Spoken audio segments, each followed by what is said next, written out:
He's the grand poobah of his club. Call meeting to order. Before we have roll call, I'd like to request a moment of silence for one of our former firefighters, Captain David Tavares. He was hired with the Globe Fire Department in 2004 through 2000 to 2004. He lost his battle to occupational cancer due to his firefighting at a ripe age of 52.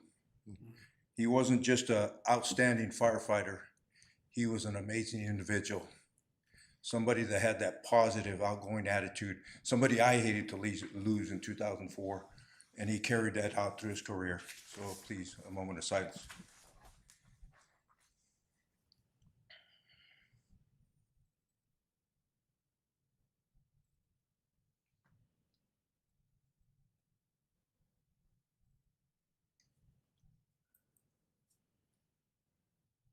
Thank you.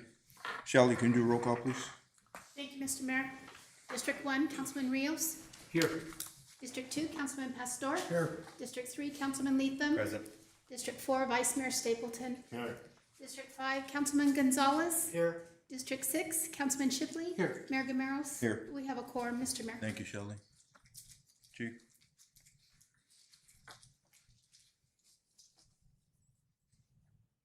Our Father in heaven,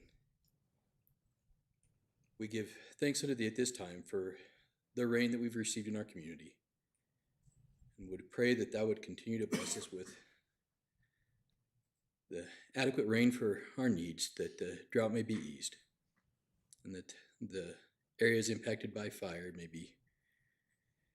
be affected, and that we can see the blessings of thy hand in our lives. We pray at this time for the Tavares family and for those impacted by the loss of David, and would pray that thou would bless them and comfort them in that loss. We pray for this body this night as they deliberate and make decisions, that they will be productive and that the best interests of the city will be considered. And these things we pray for in the name of thy Son, Jesus Christ. Amen. Jesse, can you listen, please? I pledge allegiance to the flag of the United States of America and to the republic for which it stands, one nation, under God, indivisible, with liberty and justice for all. We'll start with current events. Mariano, we'll start with you down there. Mr. Mayor, I've had 2 opportunities to travel this summer. Recently in Chicago for a week with an Elks convention, the national one. And prior to that, I toured the Walmart Emergency Operations Center in Bentonville, Arkansas. And it goes to prove that an old dog can still learn new tricks, and is very pertinent to tonight's discussion. So I'm glad to be back and raring to go. Thank you, Mr. Mayor. Thank you. Fernando. Just one thing, one of the hats I wear is working with the Cobra Valley Youth Club, and we used to be the Boys and Girls Club, and they had a summer program, so the kids did karate and dance and a few other things. So Thursday night at the old Knights of Columbus building going out towards the casino, we got that building and they're using it for the kids, but they're going to have a little performance. So they wanted to invite everybody. It's $5, and it's a way for them to raise a little bit of money for the club. But it starts at 6 on Thursday. So if anybody'd like to come and support the kids, love to have you there. Thank you, Freddie. Before at our last council meeting, I announced that I had to make a trip to Florida to take my daughter, move her from Denver to Florida. That all happened, and I'm glad to be home. Thank you, Mayor. Thank you, Freddie. Mike. Mr. Mayor, I don't have anything. Thank you. Jess. The only thing I have to report is I too went to the Bentonville, Arkansas Emergency Management Operations Conference. That was really well done, and excited to be back and share that with the rest of the council when needed. That's all I have, Mayor. Thank you. Thank you, Jesse. Mike. I just have a few updates, Mayor. First of all, I just want to let everybody know that if you don't know, that the Jess Hayes Sidewalk Project continues. The projects right now include saw cutting along Hagan Road from Oil Circle to the skate park. That's what's going on right now.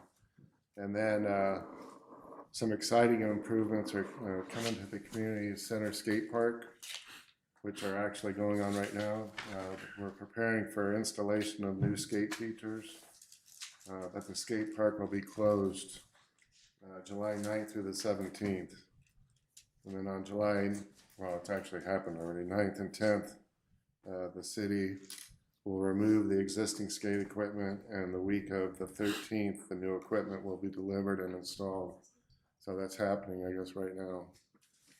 And then that includes also an ADA sidewalk, which is being put in place. And then tomorrow, we have coffee with the mayor at Copper City's Coffee at 1 o'clock. And if you haven't been, definitely, it's a good thing to attend. Him and I usually go there and have a good conversation for a couple hours. So it's a really good event. And then I want to wish my colleague here happy birthday. Thank you. He's 28 years old. Again? Yeah. Again. He said it's going to Can continue. continue for the rest of my life. And then I want to congratulate Jody. 30 years of service, correct? It's like, man, good. Congratulations. Enjoy your retirement. You'll love it. That's all I have there. Thank you, Mike. Yeah, congratulations, Jody. 30 years, a long time. And again, just keep your prayers with the Tavares family this next week as they bury their loved one. And that's all I have. Okay, Paul.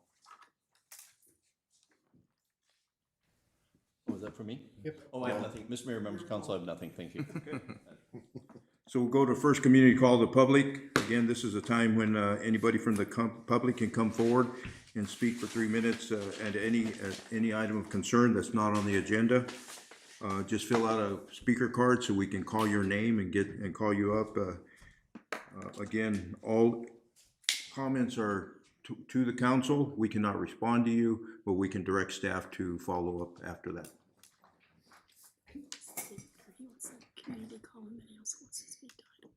Item B, okay. So we have one community call to public, Dave Barry.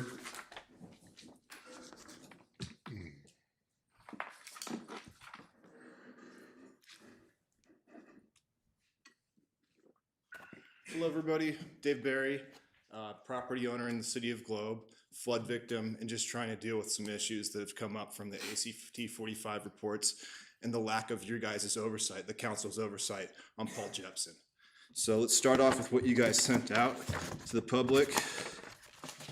First off, you're telling everybody to pay attention to make sure that protect yourself against the scams, only hire licensed contractors. So you're telling everybody, make sure you check licenses. That's something, a standard you should hold to yourself.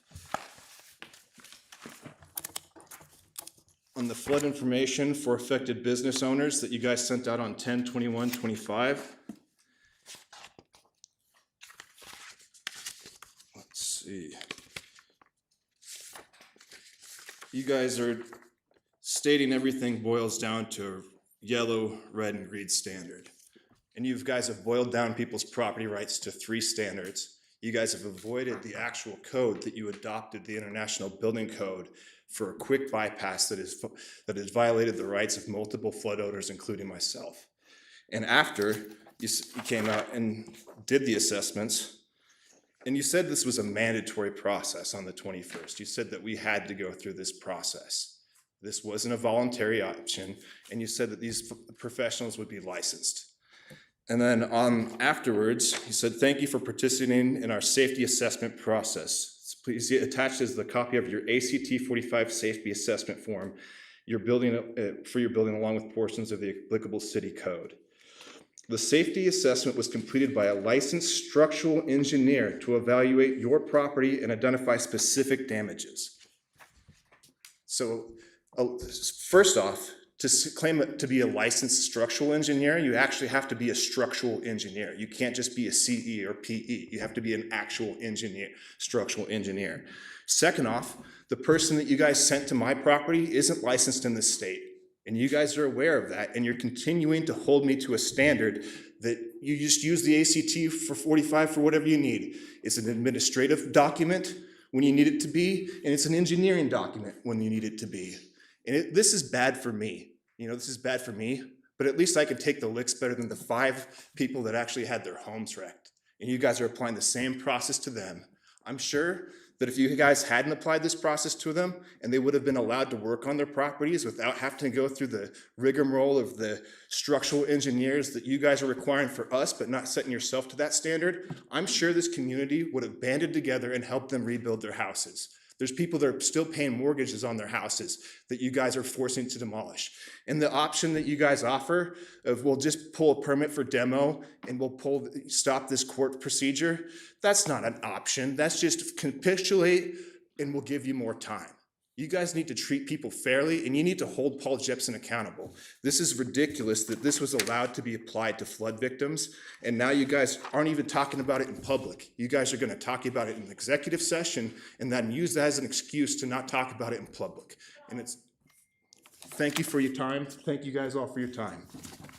Thank you. Next, we go to a special presentation and ceremonial matters. We have item 3, recognition and celebration of the replacement of Jody Martin, or the retirement, I'm sorry. Wow. My eyes, sorry. We haven't replaced you yet. Retirement of Jody Martin after 30 years of service as water office manager. John. Good evening, Mayor and Council. Thank you for the opportunity to come before you again. A few months ago, we celebrated Jody's 30-year anniversary, as we did with other employees. We actually had a good graduating class that year. And once again, I come before you kind of in a bittersweet moment. Once I'll celebrate her retirement, but also I know what Jody's brought to the table in our department and the city throughout the years. And that's actually, you know, we've talked about administrative, her duties, where it's billing and our meter changeouts and customer complaints and our handling the garbage service complaints, not just her, but her other, co-workers. But throughout the years, she's been steadfast with that. You know, talking with Shally earlier today, we started talking when we had another previous employee that worked for probably just a hair over that, between 2 employees. When we talk about retention, there was a little overlap there, but really there's over 60 years from Marta Lou Schultz to Jody. And Jody was the trainee, so when Marta Lou retired, Jody accepted that responsibility and she's carried it all these years, obviously 30 years. So that's one of the things I kind of wanted to bring up this evening, because so many avenues and so many things that Jody has done are not just administrative. She's worked with our public works department. She's a key point of contact. She's the front lines for water complaints, water issues, not just her, but her co-workers throughout the years as well. But it's always gravitated to Jody. They usually ask Jody. I do that, even with my years of service. And I always hold it personal only for the fact that Jody just started a few months before I did. So we've kind of gone through the different levels through the city, the city team and management, seen different changes, mayor and council, different city managers, directors. So that was one of the things when I was actually getting my position. I was told, well, Jody's going to be working for you. I was a little cautious there because I already knew what Jody was all about. And sometimes people would caution you, but I found that it's really easy to work with Jody. 1, when you listen to what she's saying, and 2, when you do what she wants. So there's not an argument there. But most respectively, I'm a traditional person within our department, of course, within the years of service with the city. And there was always a term that we used for our water department workers, our maintenance workers, was the water dogs. With great respect to that, those were the crews that were out after hours on end, responding to these emergencies. But tonight I actually want to bring that up because I consider Jody one of those people. More so, not only that, her spouse Ken Salick sitting here is one of those water dogs. And he retired at that with great respect in that, in his title as a superintendent. But Jody did the administrative part with the city, but she also took that home because those stories didn't stop and those conversations didn't stop when you got home. So when you support your spouse, when they support you, I'm sure there was a lot of water conversations that had to be had. And to this day, there's a lot of times when we actually need some resource. Jody's come in that very next morning and say, well, you might want to look at this because Kenny said, we installed this 20 years ago. So it's always with great respect that's a lot of knowledge, not just between them two, but through the years of service. So I did want to celebrate that, and I want to go ahead, Jody, go ahead, come on up now.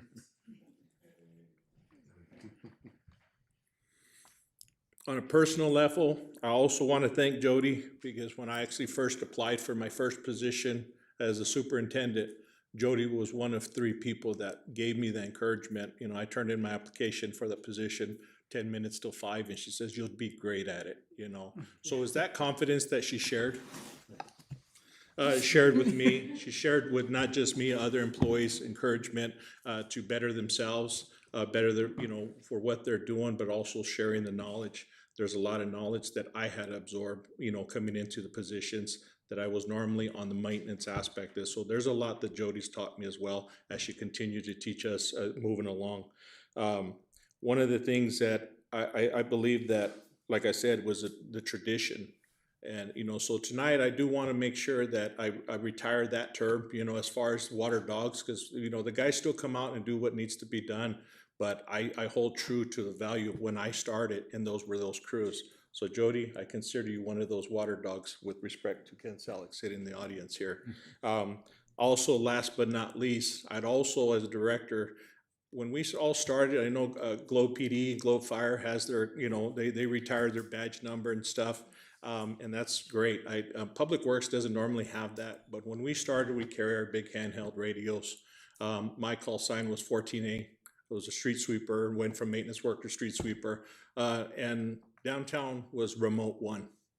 So I'd like to retire that term as well, Remote 1, Jody, because she is one of those last, we don't use obviously radios anymore as a phone call. We address each other by our titles.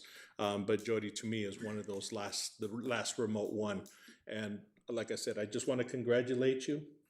Thank you for your service to the department, to the city, and mostly the community.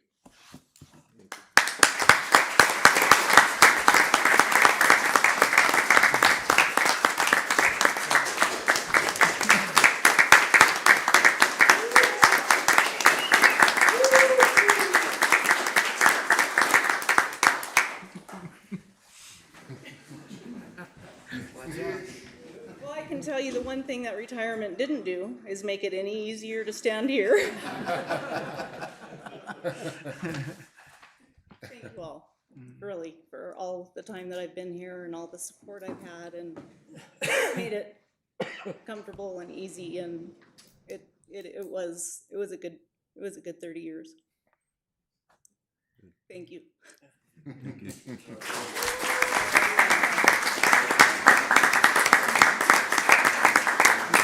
We are going to take a short 10-minute intermission. We do have a cake for Jody, and if everybody wants to get a piece of cake, come up. Yeah. The watch from council is down, too, if you'd like to present it to Jeff. I think you want to present before we break for the cake. Yeah, we'll never get their attention after Yeah, that. Yeah, sure. We're gonna miss you, Jody. Yes, we are. Oh, yeah, for sure.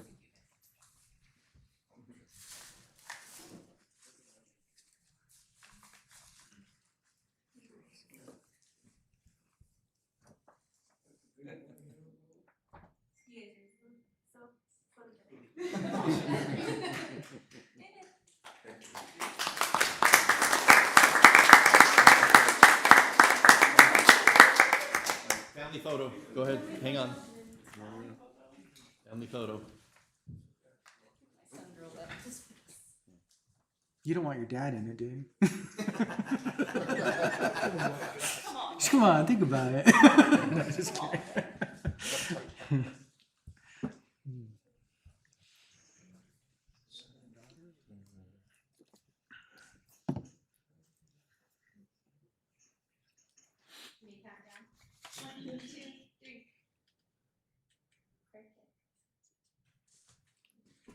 Congratulations, Joe.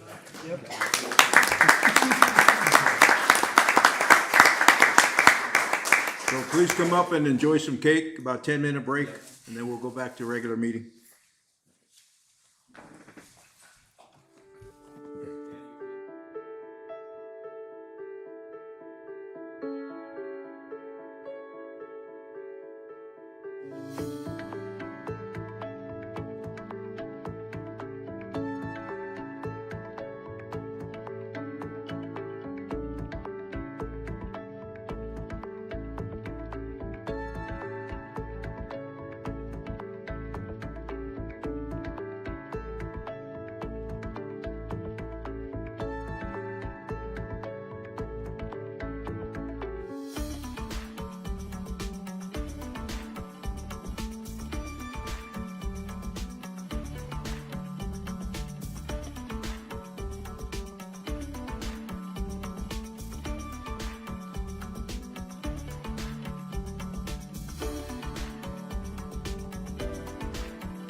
Okay, we'll go ahead back into regular session. Again, there's a lot of cake up here. Don't be afraid to come and get some. You don't wanna, there's a lot left over, so please come and get some more. We go to item B. We have timeline of the City of Globe flood recovery efforts presentation by staff. And do we have the PowerPoint? Oh, I do, yes. Yes. Sorry.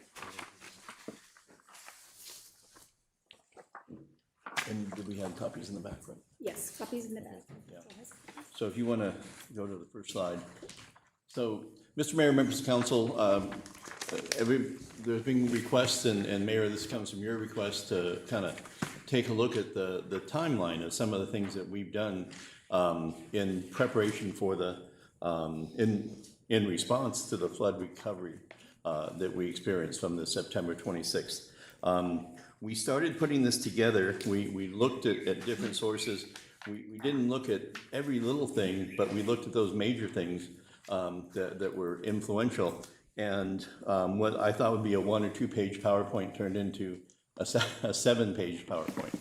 Okay, so I promise you I will not go through, Councilman Leatham's looking at me, I will not go through month by month and go through this, but I think in total. And I think just, we do have copies for the public Yes. if they want to follow along, or if they want to take a copy with them. Yeah, and there should be some in the back, and I know it's very hard to read on there, but you have those in front. But it shows some of the intensity of how staff and council and the community was you know, going through experiencing this regional historic event, catastrophe. It started on Thursday with efforts in Miami, and the storms hit there. The City Globe Public Works responded. Even the next day, we were helping out there. I remember the 26th, got a phone call from Councilman Pastor, who said, "It looks like it's our turn," and indeed it was. And so, Mayor, you know, we were out all night. Public Safety was doing search and rescue. Public Works was trying to help manage the roads. We were trying to get the word out. Then for 2 weeks in a row, we just had storm after storm with recovery looped in there.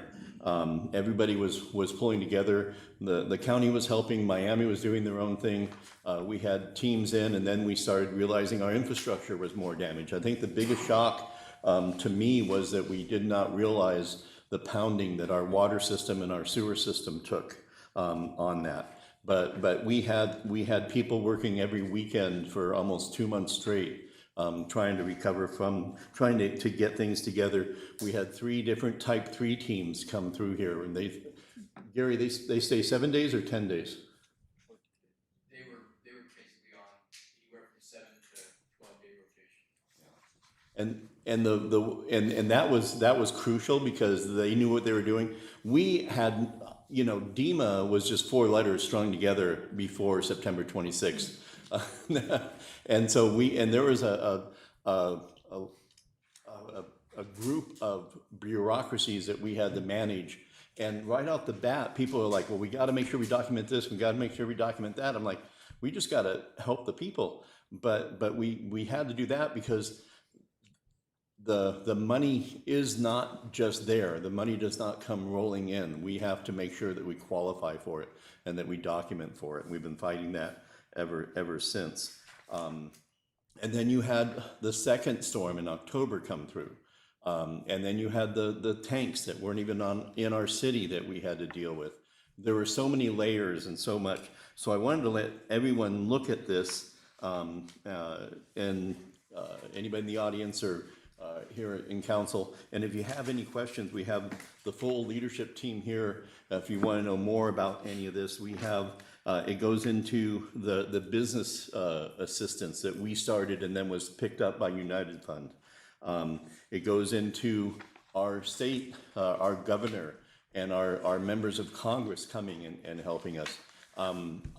The times are a blur, but there was a presentation that some people in Phoenix sent me that showed that other than COVID, that this storm event was the biggest natural disaster in Arizona, other than in the past 20 years, the most expensive. Okay, and so we've been fighting this ever since. Then trying to get downtown Broad reopened, trying to get the businesses reopened, trying to get back to normal with Halloween didn't happen, but Christmas did happen. And then we get into January. We're putting in our documentation. Our initial documentation was at one. Our damage assessment was at one level, and then we had to do a big damage assessment that was due on the 28th of December. And so many staff worked through that holiday season that we normally are off, and got that first damage assessment. 30-day was due October, and then in December, we had to do the 90-day assessment. And every time DEMA or the Corps of Engineers or FEMA comes to town, it's not just, oh, they knock on the door and they visit. It's a 2-week exercise in documentation, in preparation, in filing paperwork, and uploading and getting this stuff. So there's so much going on. I think one of the big things we did do is at first we hired a debris management company, and that fell through, and I think that was a good thing, because I know that we are able to do that ourselves. We got the NRCS right off the bat. Staff was picking up on NRCS, which is what we're going to hear from tonight. We have CivTech here and Tiffany here, who are being funded out of that NRCS payment that we got, and that 24 million, 21 that we have to do the match for. And then it's still a little bit of everything. Every time, I mean, we'll be doing our best to deal with as many things as we can to get us. And people argue, do we want to go back to normal? Is this a new normal? No, I think what we have proven is that this staff can step up, can learn how to manage the bureaucracies, how to submit this information right, how to get the reimbursements as best we can, and still hold out and do council's priorities. We had a strategic action plan. We still have things that we want to get done, and so we're trying to recover from the flood, get those things handled, but still not freeze in time. And I think we've done that. We had a budget to get out. We got the budget out, and it, like I say, it's tight, but it wasn't it wasn't horrible. We're still able to keep our commitments to merit raises and things like that. And so as you get into February, March, April, it starts to thin out. I think the highlight was in March when we had the Corps and so much going on. We really thought we had FEMA. They sent the Corps. They got after the third meeting, we got a really good look. We got a good Corps report. But now we're hearing that FEMA has been denied, and that is the word on the street, and that is what we have been informed, that our appeal, we were denied initially. We appealed, and our appeal has been denied. So that is a hardship on more so than the city, on the residents who are now not eligible for the full FEMA buyout. But we do know that now that that's happened, we can go through to NRCS and try to do at least the property buyout, and that's real important. Because people are going to have property, and the demolitions are happening starting as soon this week, and but those people will qualify and be eligible at least to have those properties bought up. I don't know the details, so I don't want to say too much, but as we know, we'll be informing them, and I've already been giving, letting some people know. So this is an ongoing process. The last page, I went through and counted how many presentations we've had to the city council since the 26th, actually first one 27th. 25 times we presented to council just on updates. And that doesn't include the payments and different things that are flood related. So we try to do a good job of keeping everybody informed. This is something that professionals in municipalities is a once in a lifetime, and we hope it's a once in a lifetime event for us. It doesn't happen often. People talk about flooding, in other cities. It's like, well, one little area, there was a river crossing and people crossed it and were injured. This was citywide, but the two Type 3 teams, both the team leader from Avondale and the team leader from Glendale, even though they were experts in their field, they had never been in anything of this magnitude. They've been in fires, but they've never been in a flood or anything like this. It was a once in a lifetime for them also. So I think we've all learned, all our communities have learned. We know so much more. We'll never, like I say, we know so much more now than we did before. And wisdom is knowledge and along with experience. We now have that experience, we have that wisdom. And so every day we get more wisdom, it feeds into our cycle and our ability to do better. and do more for the council, for the city, for the residents, and for the region. So I just wanted to leave on that and see if there are any questions.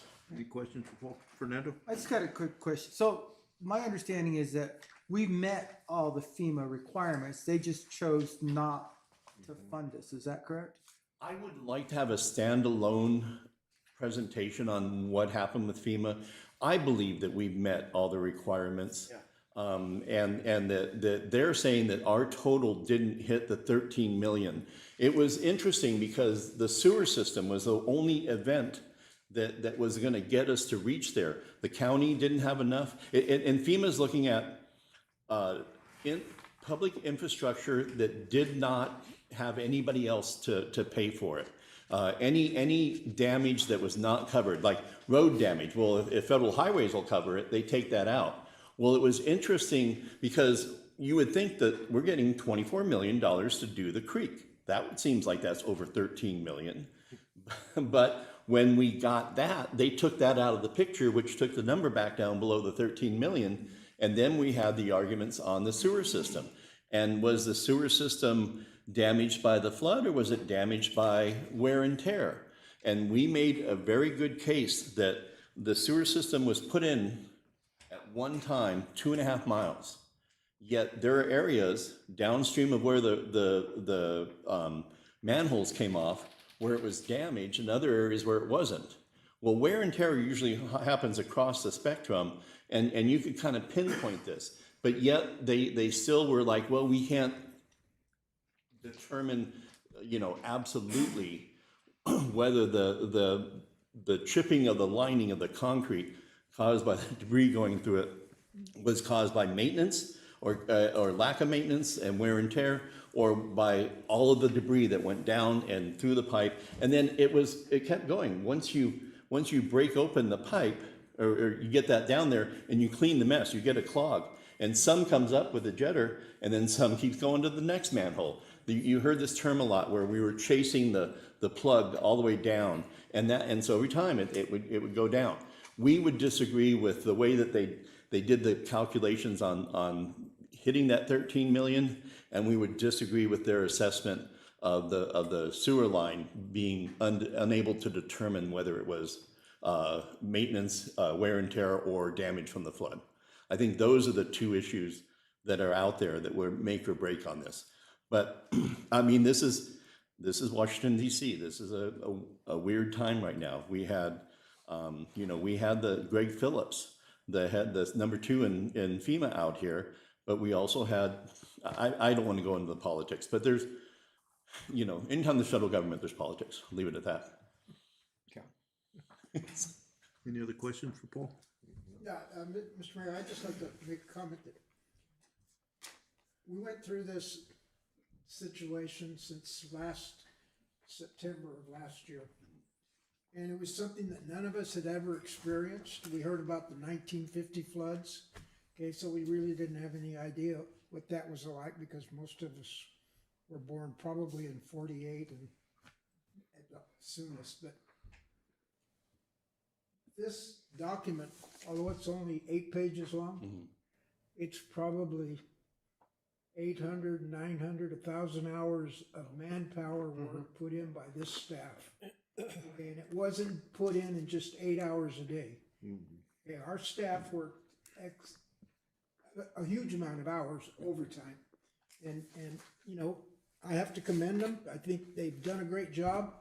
I've been watching the results that we've been doing ever since last September. I'm walking the creeks and seeing the work's done. I'm probably getting in the way of some of our contractors out there, but that's the way I am. And we're moving forward. When it happened, nobody realized how devastating that flood was. Okay, it wasn't just a flood. It was the second coming is what happened. I mean, It was every aspect of the low-lying areas of the city. Exactly. So, I would commend our staff for the work they've done on this, and I hope the public gets a copy of this So right now, it was added to the packet and is also on our flood page, a button on we have a button for the flood, and on there, this is listed there, and anybody is welcome to pull it out, take a look at it. It was kind of, when we started putting this together, I mean, it was kind of like bringing back, I mean, you know, oh my gosh, I remember that, and you remember this, and we would add it on. It was kind of reliving it, but we're happy. I wish we had this for the 1954 flood. That would have been nice, and so, and maybe we can, you know, figure out a way to make a better record, so the city staff, 75 years from now, 100 years from now, if this happens again, they can look back at 2025. Go ahead. I'm compelled to say a couple things. The career I had in planning in emergency management, the first 3 days are always the most telling about a staff. And within 72 hours, with training from DEMA personnel, they began producing a situation report. So I waited 3 days, walked into Shelley's office and asked her, if you got a sit rep I can take a look at? Yeah, we just printed one out. Here you go. That's the best thing about just-in-time training. Our staff was already on a cycle of a daily schedule of a situation report produced every shift, and they were living it. They were living by it, as a matter of fact. The next mark had to do with management. The trigger points for calling in search and rescue were done automatically by fire and police. They knew they were overwhelmed. They always teach you in FEMA classes to be ready for the third day. What are you doing to get through the fourth day? And if you're not already ordering assets and resources, you're already overwhelmed. They were coming. We knew within 24 hours the entire state was moving. But I know at State EOC, they were touching other states as well as the federal government for resources. That's the flow in large-scale disasters. Was this that? Yes, it was. And the triggers, listening to you and the mayor, the first 2 hours of that event meant that we were going to be in this for the long haul. And of course, recovery starts immediately. So did we miss any marks on this timeline? I don't see anything wrong with the timeline in terms of what we had to do, what we had to project to do, and how we got to the next phase, which is recovery. And so there's always the argument that there's not enough time to do training to be ready for the next event. And in that night, we had other things happening. There's always babies to be born in the world and deaths to occur. Those are the things that we have to cycle through that. And so an emergency operations center, whether it's at the state or at the local level or at the county level, all eyes are on the rest of the world to be sure we're not missing logistics and that we're ready for the next event. And I had a good sense of that after I read through that first sit rep report. We had people on staff, they were here, they knew the drill. Did we have an emergency operations plan? Yeah, it's about 18 pages long. I reviewed the cities when I worked at the state. Yes, it was thin, but this is Globe. And you see that all across the 90 cities and towns. Little binders, this is what we're gonna do, a framework. And that's all it is, to define what we need to get done and how to get to the next shift. And that's all you really need for your infrastructure. Are our fire and police adequately trained? The PD just got an award for going through the accreditation. Fire is NIMS compliant. How did I know that? Gee, in my career, I was the NIMS coordinator for the state of Arizona, where I could look at the records, any agency in this state, to determine if they needed more training. I could walk in the door and ask to see their records, but you can see it online. So when the mayor asked me to consider running for this position, I didn't realize that I was going to be used immediately after the Telegraph fire. And that's the luck of the draw. I've been doing that ever since. I didn't want 3 more floods to work on, but here we are. So I start looking for values and metrics. What's being done? What are we missing? What are the gaps? Those people out there in our audience are fire and police. They had it. They knew that they had to call for more resources. They didn't beat around the bush. There was no hesitancy by the mayor. He followed Title 26 ARS statutes and all hands on deck, and away you go. But it gets tiring, and I know our staff is exhausted.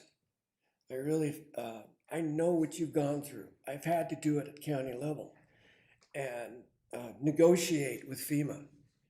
And sometimes a boss would recommend, let's sue FEMA. That's a nasty word in the federal world. You don't like to say that.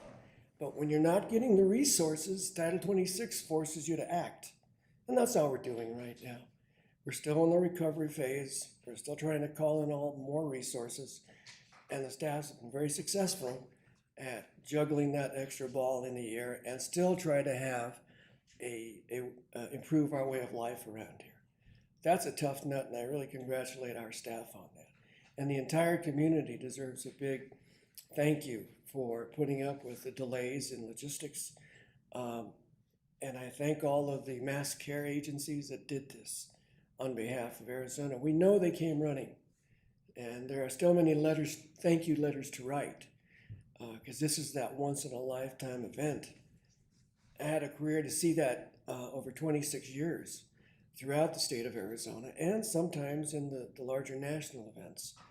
So it's a daunting experience, and I really think that the expertise was brought to bear at the right moments in time on this timeline. Could we have done it differently? Sure. You know, the bigger the budget, the bigger the responsibilities too. And that's the one thing I want to mention, Mr. Mayor, the visit to the Walmart Emergency Operations Center brought together a lot of elected officials. Some were specialists in emergency management, and we all traded notes at that time. What could we do to be better in the future? And that was a good learning moment, and I'll try to offer that expertise later as we go through the rest of the year. But I really appreciate what has been done. I think we've done everything we can to this point in time with the resources that have been made available to us. Things we've never seen before have arrived. Who knew we'd have an internet where you could jump online and ask for donations? It wasn't in my day. So the things I want to connect to is that the timeline is there. It says what we did. And reading it earlier this afternoon in my binder, I really felt it was well-timed and accurate. And so I congratulate our staff and all the players who came to help us. And that's all I have, Mr. Mayor. Thank you, sir.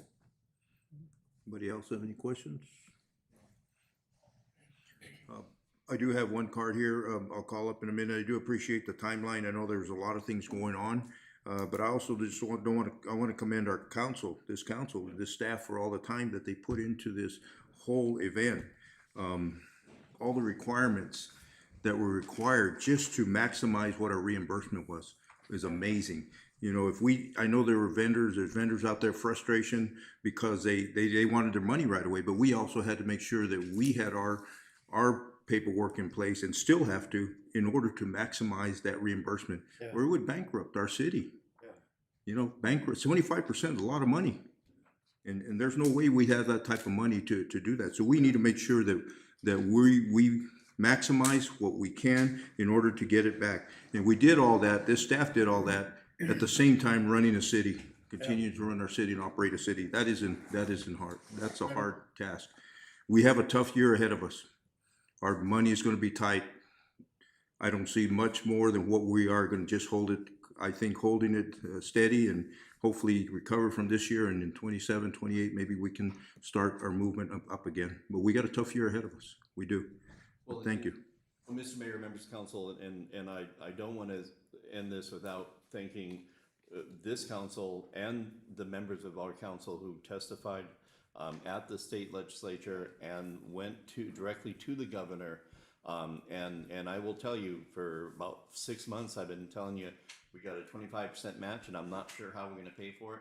Well, now I can tell you that the 2.5 million that the governor and the Republican-led House and Senate, along with, they don't agree on much, but they agreed that we needed $10 million for the region and 2.5 million for us, and that is how we will pay for the match, the 25% match on our NRCS grant. Yeah. That we're funding Tiffany and CivCheck, which we'll be talking to soon. Okay.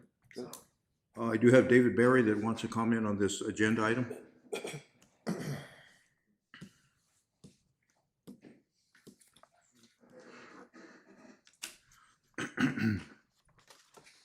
First off, I'd like to thank everybody that contributed and helped out in clearing out properties on Globe. From the prisoners to the volunteers to everybody that helped out along the way. And the Public Works Department and all the city staff that put their boots on and got dirty, I really appreciate their help in this process.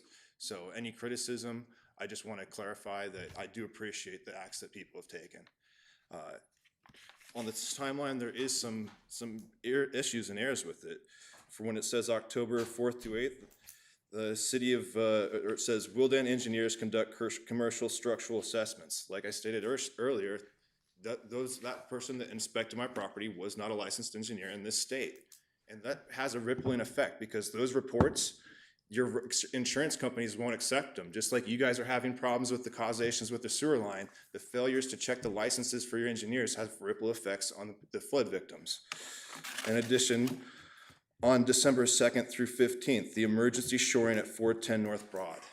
Everybody knows that building wasn't falling down. That crack has been there for years. Paul, you went into the building without any bracing in there. You sent your city staff into there. It wasn't an emergency. It was used as an emergency. It was classified as an emergency, but that could have been done through the normal process. I tried to work with Paul. I tried to have my contractor, Westmore, work with me from the start. And because of how Paul handled it and railroaded into a state of bracing that your own city engineer is refusing to acknowledge and accept professional responsibility for. The city has not one single stamped engineer's document for 410 and 424 North Broad Street. There's no load calculations when the bracing was installed. You guys bypassed your own permitting process to avoid gross negligence for your engineer for not doing those type of reports that would require it. And now I'm forced to go because I can't get any ability to address it at the state level. Paul has instructed you guys not to speak to me, and he's instructed me not to speak to you about this issue. I'm busy talking to people at the state level about these issues. When this first happened, I really... Hey, just to correct you, Paul has not directed us not to talk to you. We cannot talk to you if you're in the citation process with the court system, okay? Well, we can't expand on what you're dealing with right now, okay? So don't put that out there, okay? That we are directed. We know you're in a process, so put that out there, okay, in the citation process, okay?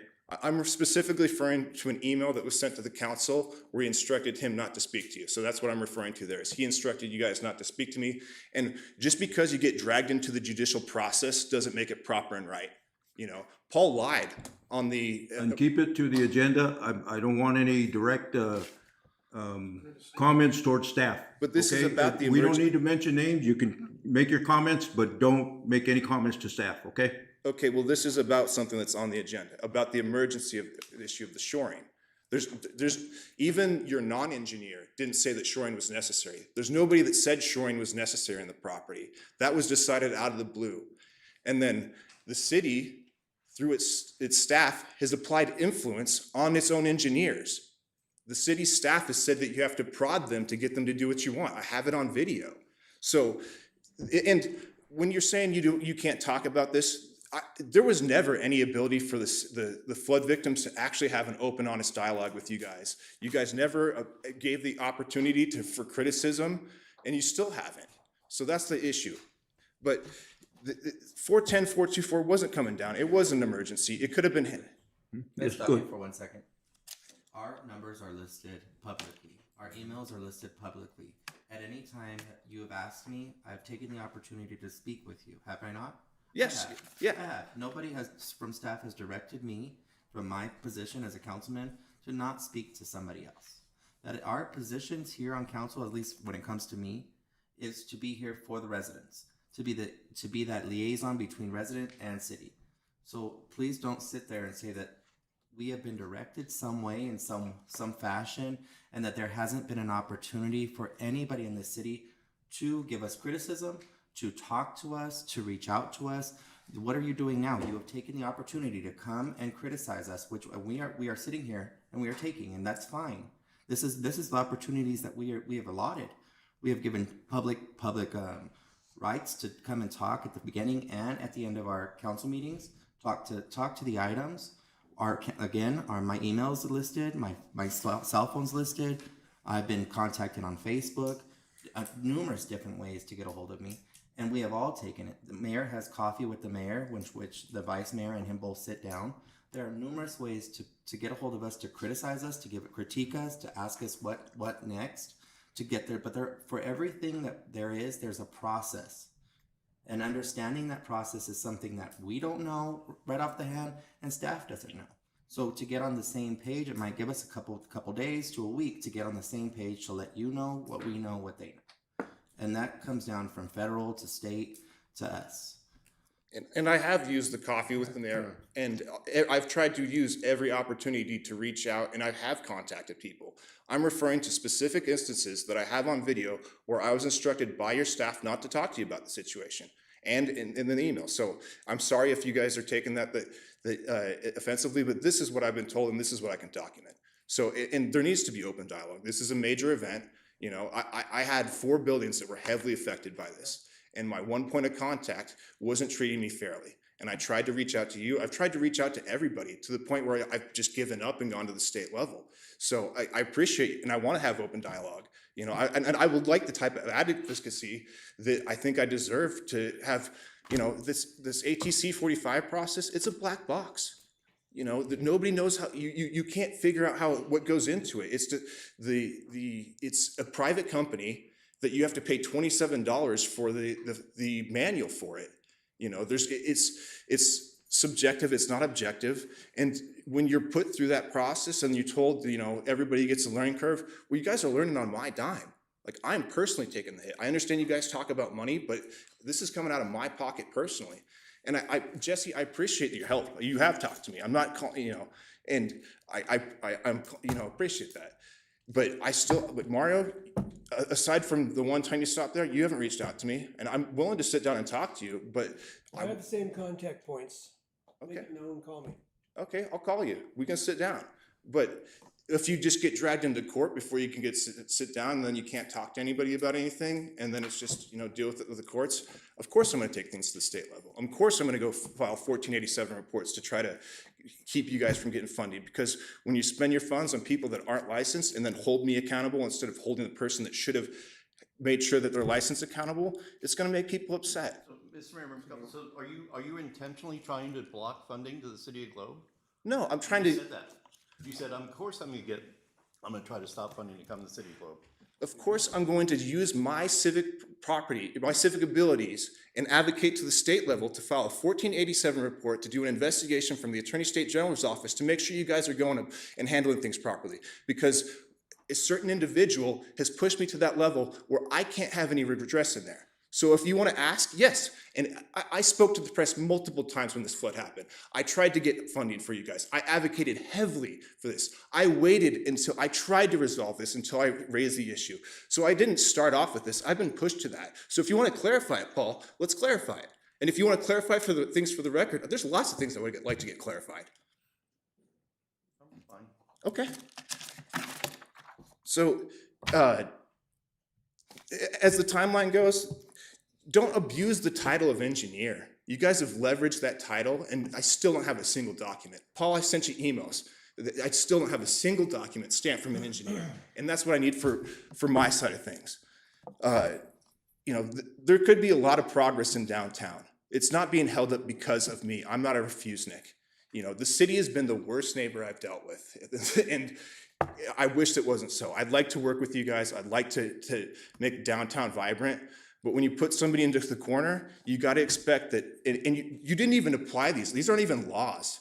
You just made up rules, applied them to flood victims, and then fight it out in court. And then just held them to a different standard. So I do appreciate you guys taking, you know, my opinion, but what am I supposed to do? You know? The staff individual that Mary, you guys sent me an option of a release. And in that release, it was sent at midnight. It was sent close to midnight. And if I didn't sign it by the next day, I was told that I had 15 minutes or that staff individual was gonna call the judge and have him sign the court order. You know, what kind of pressure are you guys gonna put on flood victims like that? You know, and the release was wrong. It said that an engineer had determined an imminent hazard, and no engineer ever looked at it. So you guys are, and it was telling me to give you guys take all the liability for a bracing method that your own engineer won't sign his name to. Did you get you an engineer to address your building? I contacted my insurance company like your ACT 45 process recommends. They sent out an engineer. They did a report.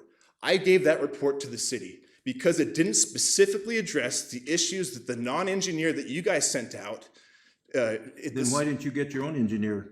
What? Well, why didn't you get your own engineer?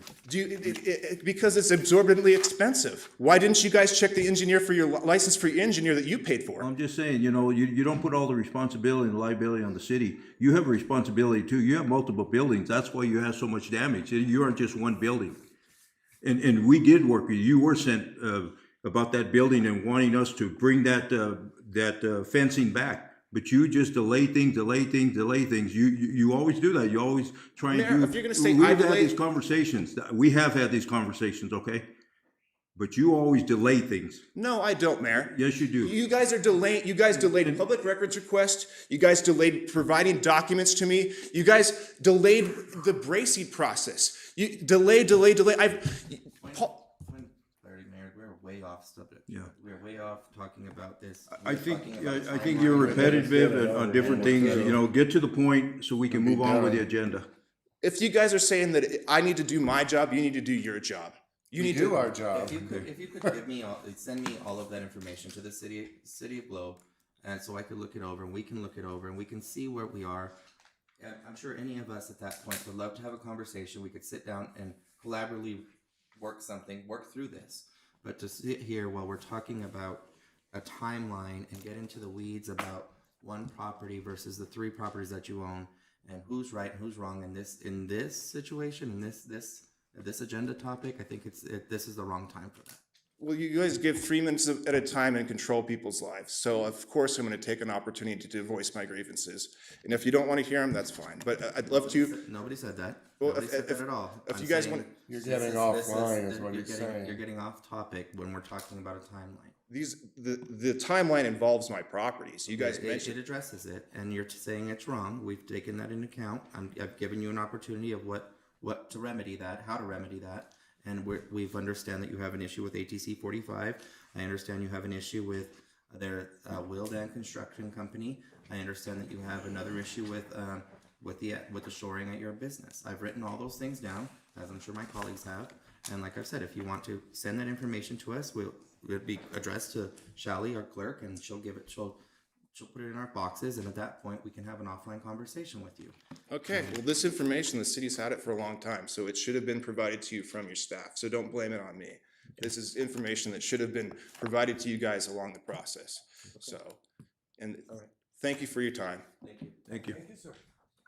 And Mr. Mayor, just a technical reminder, this is speaking to the item, so there's no time limit, and the Yes, back and there forth isn't. Conversation is allowed, Yeah. as opposed to call the public. It's 3 minutes. So he was getting offline, he wasn't, Yeah. we were going way off. So we need to stick to the agenda, but that's why, people watching home, the back and forth conversation, and there's no time limit. Yes. Okay. Okay, we've got item C, presentation by Civic Tech Engineering and Tiffany Construction transition from sediment removal to bank stabilization. And we have Chris Dusa and Mike Garrison. And Mr. Mayor, members of council, they're gonna tag team on here. First, Mike is gonna talk about completion, on time of the sediment removal, and then Chris is gonna talk about next steps. And then Mike's gonna go back and talk about his next deadline. So, Mike, if you wanna give them the Yes, good sir. news.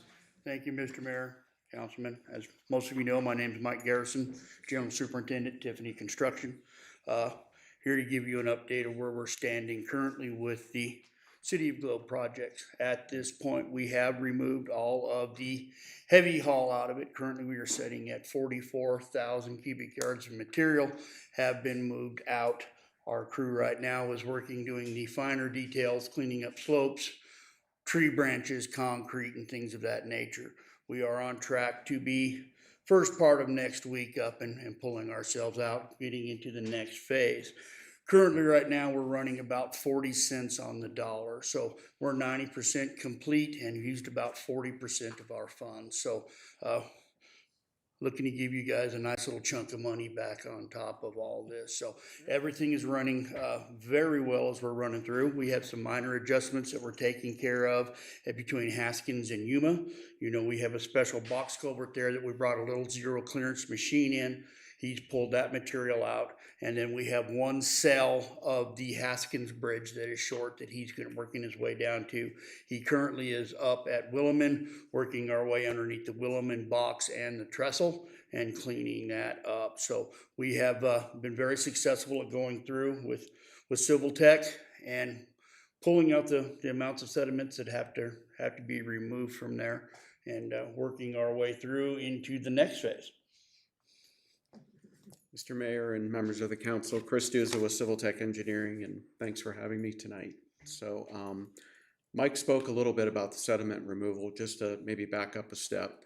So we wanted to break the project down really in a couple of phases, and that first phase was the sediment removal. With all the sediment that had graded, with the debris that was down in the creek, as you're well aware of, a lot of the existing bridges and box culverts and structures were compromised. They were fairly full of sediment. So really the first thing that we wanted to do in the project was to get a set of plans through the NRCS, working with the staff at the city. That's been great to work with. To get those plans out there and to get Mike mobilized down into the creek, to get that sediment, and the goal was to get that completed or nearly completed before the rains came, before monsoon season. To some degree, we're fortunate that the rains came, later than sooner. Gave Mike a little bit more opportunity to get out there. But if you've been down in the creek or have seen the creek, these guys have done an incredible job getting all that material out of there, getting those structures opened up, getting all the dead and down material that was in the creek out of there. So it looks great. So compliments to you guys. So the next phase of our project that we're moving into now is bank stabilization. So there are some areas, particularly around existing structures, whether they're businesses or homes, or in the vicinity of the roadways or utilities, where we'd like to do some stabilization on those banks. And this is, something that's eligible through the NRCS, through the EWP program. So what we've done is we've identified 9 areas along the creek that we're going to go ahead and get in there and do some bank stabilization. So the bank stabilization that we're going to be doing is riprap. It's rock. So it's going to be rock bank stabilization, not the shotcrete that's going on further upstream. So this is going to be large diameter rock. We've gone through and we've sized the rock through here. What you typically see, where they had dumped that riprap along the railroad, the rock there, that's probably a median diameter. We call it a D50 of maybe, 12 to 16 inches. Yes, sir. The D50 that we're looking at doing on the banks is a D50 of 30 inches. So this is going to be, and that's the median diameter. So it's going to be pretty large material going in on those banks, pretty thick, about 3.75 feet thick of rock stabilization that'll go on there. That'll be underlain with a filter fabric to keep the fine materials in place. In total, we're looking at about 16,000 cubic yards of riprap that'll be placed on those banks. We want to, again, through this whole process, we've really wanted to try to preserve as much of the existing vegetation along the creek as we can, especially the large trees. If you've noticed, we've called them the islands out there, where we wanted to leave those trees in place, the root structures in place. it's gonna be the same thing with the riprap, you know, we're gonna wanna leave as much as the mature vegetation as we can there, cause it really does hold things together. So you're gonna see large diameter riprap going in, on side slopes throughout the creek, you know, starting over by Ice House Canyon, making its way, you know, all the way down to the Ford dealership there, in various areas. There'll also be, in addition to the riprap that you'll see on the side slopes of the creek, there'll also be riprap that'll be going underground. That'll be part of the tow protection there. And that's to protect against scour. Typically, you know, in this section of the creek, you know, as you're well aware of, we don't see a lot of scour here. The scour occurs further up in the watershed, which is where all the sediment is coming from, and typically gets deposited here. But we will have along all these slopes that we'll be putting the riprap, we will have a tow-in going down in under the creek that'll wind up being buried. We have to be very careful and conscientious of the utilities are there. We do have water lines that run across the creek, and of course you're well aware of the sewer line that runs through there. So we're going to avoid, you know, undermining the sewer or putting additional loads on the existing sewer line as best as we can with the riprap stabilization. So with that, I know soon that you'll be seeing a GMP, you know, coming from Tiffany Construction to go ahead and complete this work. But as far as schedule goes on it, we're looking. Yeah, currently at the point we have 90% plans.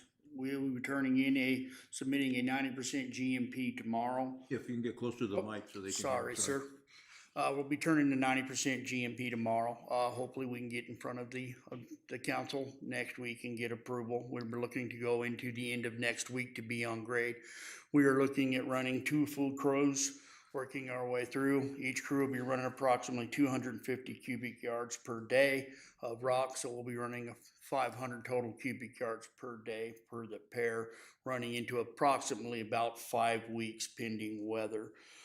We have put a lot of thought and concern into the safety situations and how to handle this, knowing that as we're dropping into each of these locations, we will be working on the furthest upstream part of that section and working our way through. We will be only opening up enough material to get the rock in. That way we do not have any slopes left vulnerable through any type of event that might pop up through. Being very cognizant of our rock piles and our spoil piles. And as you guys know, we have an excellent safety record, and we're going to keep moving forward with that, making sure that we're up and out and everybody's covered. As we mentioned before with last night's event, my guys spent an hour checking in with me that their boys were accounted for. They knew where everybody was at. All the equipment is out. Everything's in a good condition. And then from there, they went into sending me pictures and data on how everything was reacting to the work that we did. So that's where we're looking to wrap our way through. That's our plan on getting into monsoon season, handling the events that this is handling it. We do know that we're heading for 9/11, which is the end of the current NRCS funding. We are looking to be done in the last week of August, and maybe some minor adjustments going into the first week of September, again, pending weather. Yeah, and just one last thing I should have mentioned as well. So this large diameter riprap, the rock that we'll be putting on there, it's very angular. It locks into place very well. It has a good gradation to lock together. And we do have a local source for the material where it will be produced here locally. I don't know if you want to. Yeah, it's Mr. Mike Odinetto. It's the stuff we're pulling out of Superior. So it's the same shot rock that we're using up in 6-shooter right now. And as most of you know, when you're dealing with the shot rock, it interlocks itself together. So we don't do a dumped riprap. We actually do a placed riprap with the track hoe. So the guys are pretty much fingerprinting every single rock. I always kind of laugh about it. It's my giant game of Tetris. Is stacking it all together, getting everything linked in real nice, making sure that we don't have any voids that can come apart. So as we get into his 3.7, which is my rule is 4 foot, is all locked together and a very good product. We don't like to use any of the local stuff that's coming out of the creek because of its round.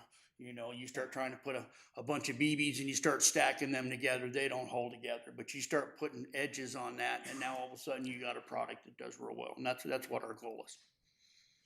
Is this kind of the same idea they did west of Miami on the highway to stabilize Highway 60? They put a lot of rock on the. Yes, sir. Mr. Mayor, members of council, just real quick, the plan that they came up with, it's not the high angle, it's a low angle, so it doesn't need to have any shotcrete or anything else. It holds together by the weight, which is faster to place, and so we can get more linear feet of this protection put in the time remaining. And that's, so because of the structure of our creek, we can get a lot of bank stabilization done in a quick amount of time without running into any problems and costs. So this just really fits into the timeline and the cost estimates. But I don't know if anybody else has questions. Might be able Yeah.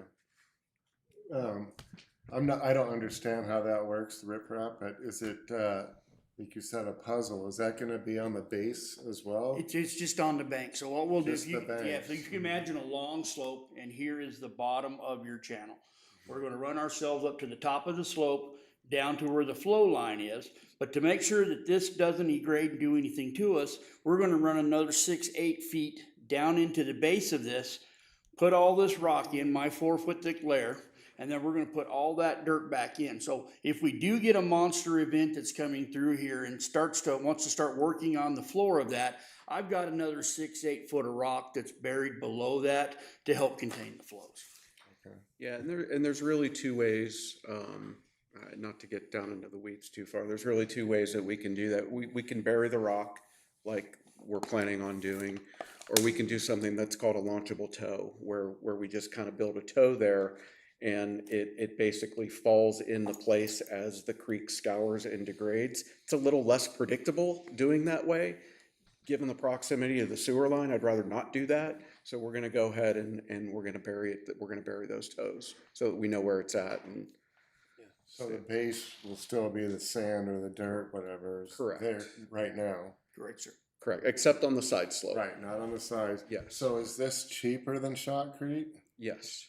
Is that why we're It's going cheaper, with- it's cheaper and faster. So a Faster. lot of the points where we're at right now in this time of year is you start getting anything hard with shotcrete and soil nails and bar. If you hit an event, you lost all the work that you have.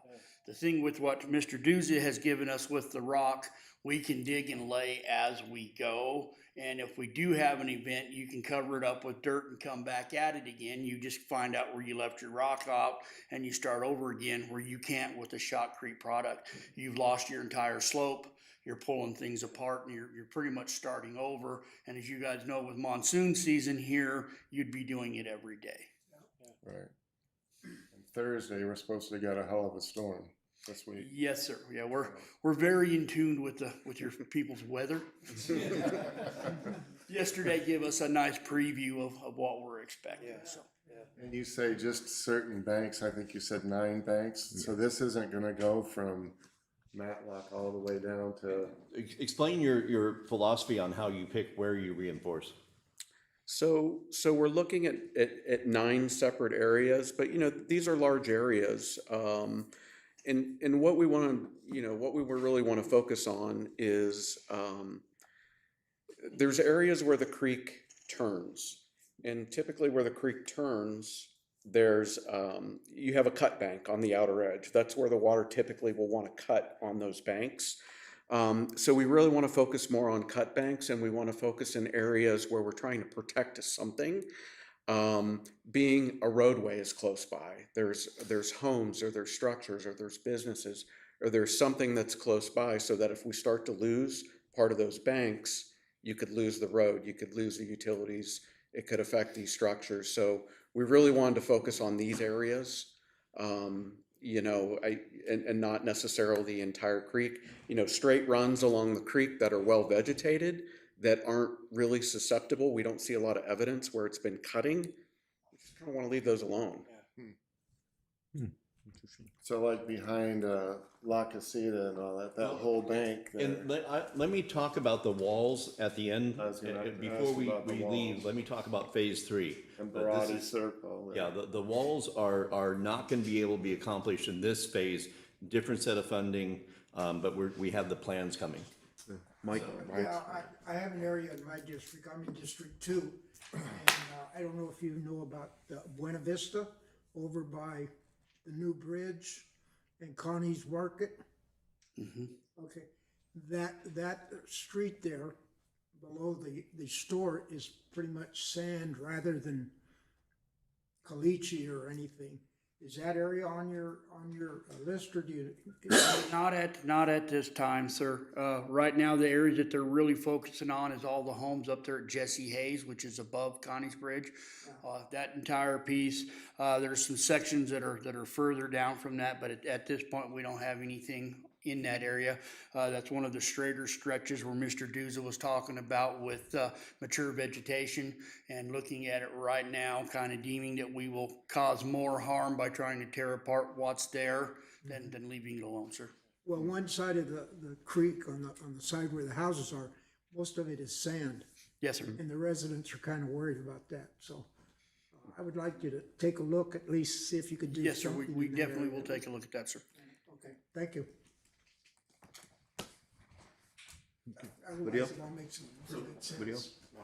And so, Mayor, let me just tell you what the third phase is. So one of the things that we were laser focused on is we have 220 days, we have limited money, and we need to, didn't have any engineering. One of the advantages the county had is the county had engineering from the last event. So both in Jess Hayes and up into Six Shooter and Russell Gulch, the engineering was pretty much complete. We had to do engineering and the construction, so it ended up where we couldn't get as much done as we had hoped. What we had to wait on are the shored up, poured, formed concrete walls that need to be placed. Now CivTech and Chris is working on designs for that, but we won't have the time to get those going in the envelope. Even if we were to run a little bit long, if we're finishing a project, we could get that finished and go a little bit past September. But we absolutely don't have the time to get the designs, get to 90%, and start forming walls along La Casita, along Berardi Street. Both those walls are top priority. We need to get those areas fixed, but we are waiting for the second round of funding. There's a midterm funding that we'll be applying for, but we'll have the engineering, which will save a whole lot of time, and then we can just go straight to construction. Is that NRCS funding also secondary? Yes, Connie, what's that called? EWP. So the EWP funding is what we will be applying for.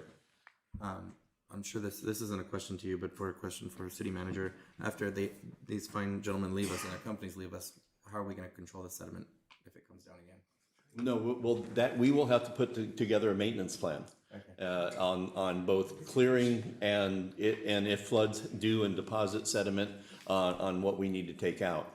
The clearing and the maintenance, I think we can do. If we get another big flow, I think we have to come up with a down and dirty way of getting someone in. We can't have, I mean, Public Works is limited. They have a lot of the responsibilities, but I think we can get lined up contractors that if we need to. I think one of the things, John, I mean, we're kind of leaving the entrance ramps and things like that. Do you want to talk to future maintenance while and I know you were. We'll have to get a dump truck. I can just They need a new truck. right before John. So John, you'll have to get a dump truck, huh? Part of our part of what I'll be providing, what Civil Tech will be providing, will be a simple O&M plan to the city. It's a requirement from our funding partner that we provide that. So there will be an O&M plan, but the good news is, you have a good baseline now.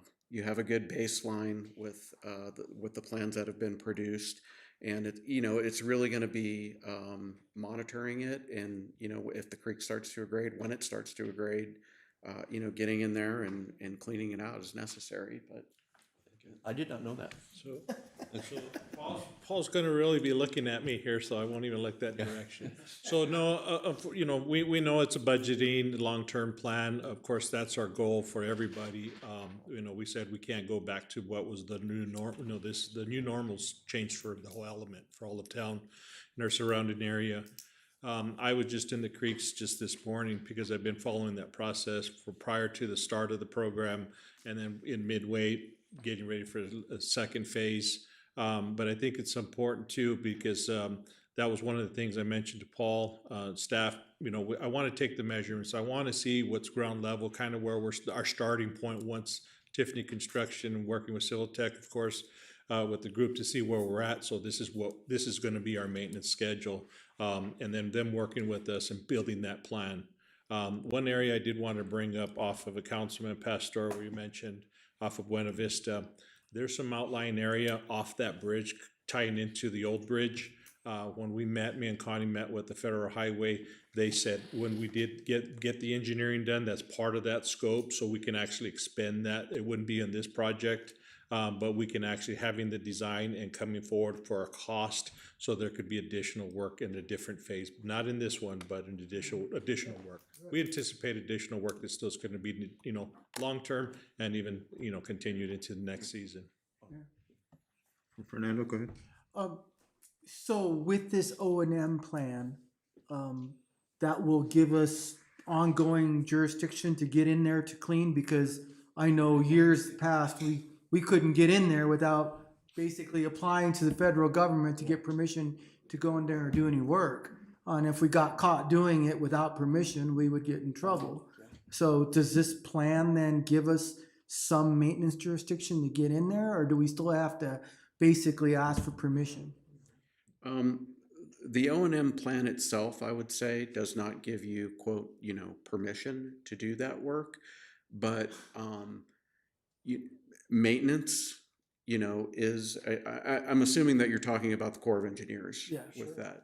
So to go ahead and do maintenance in there is covered under a nationwide permit.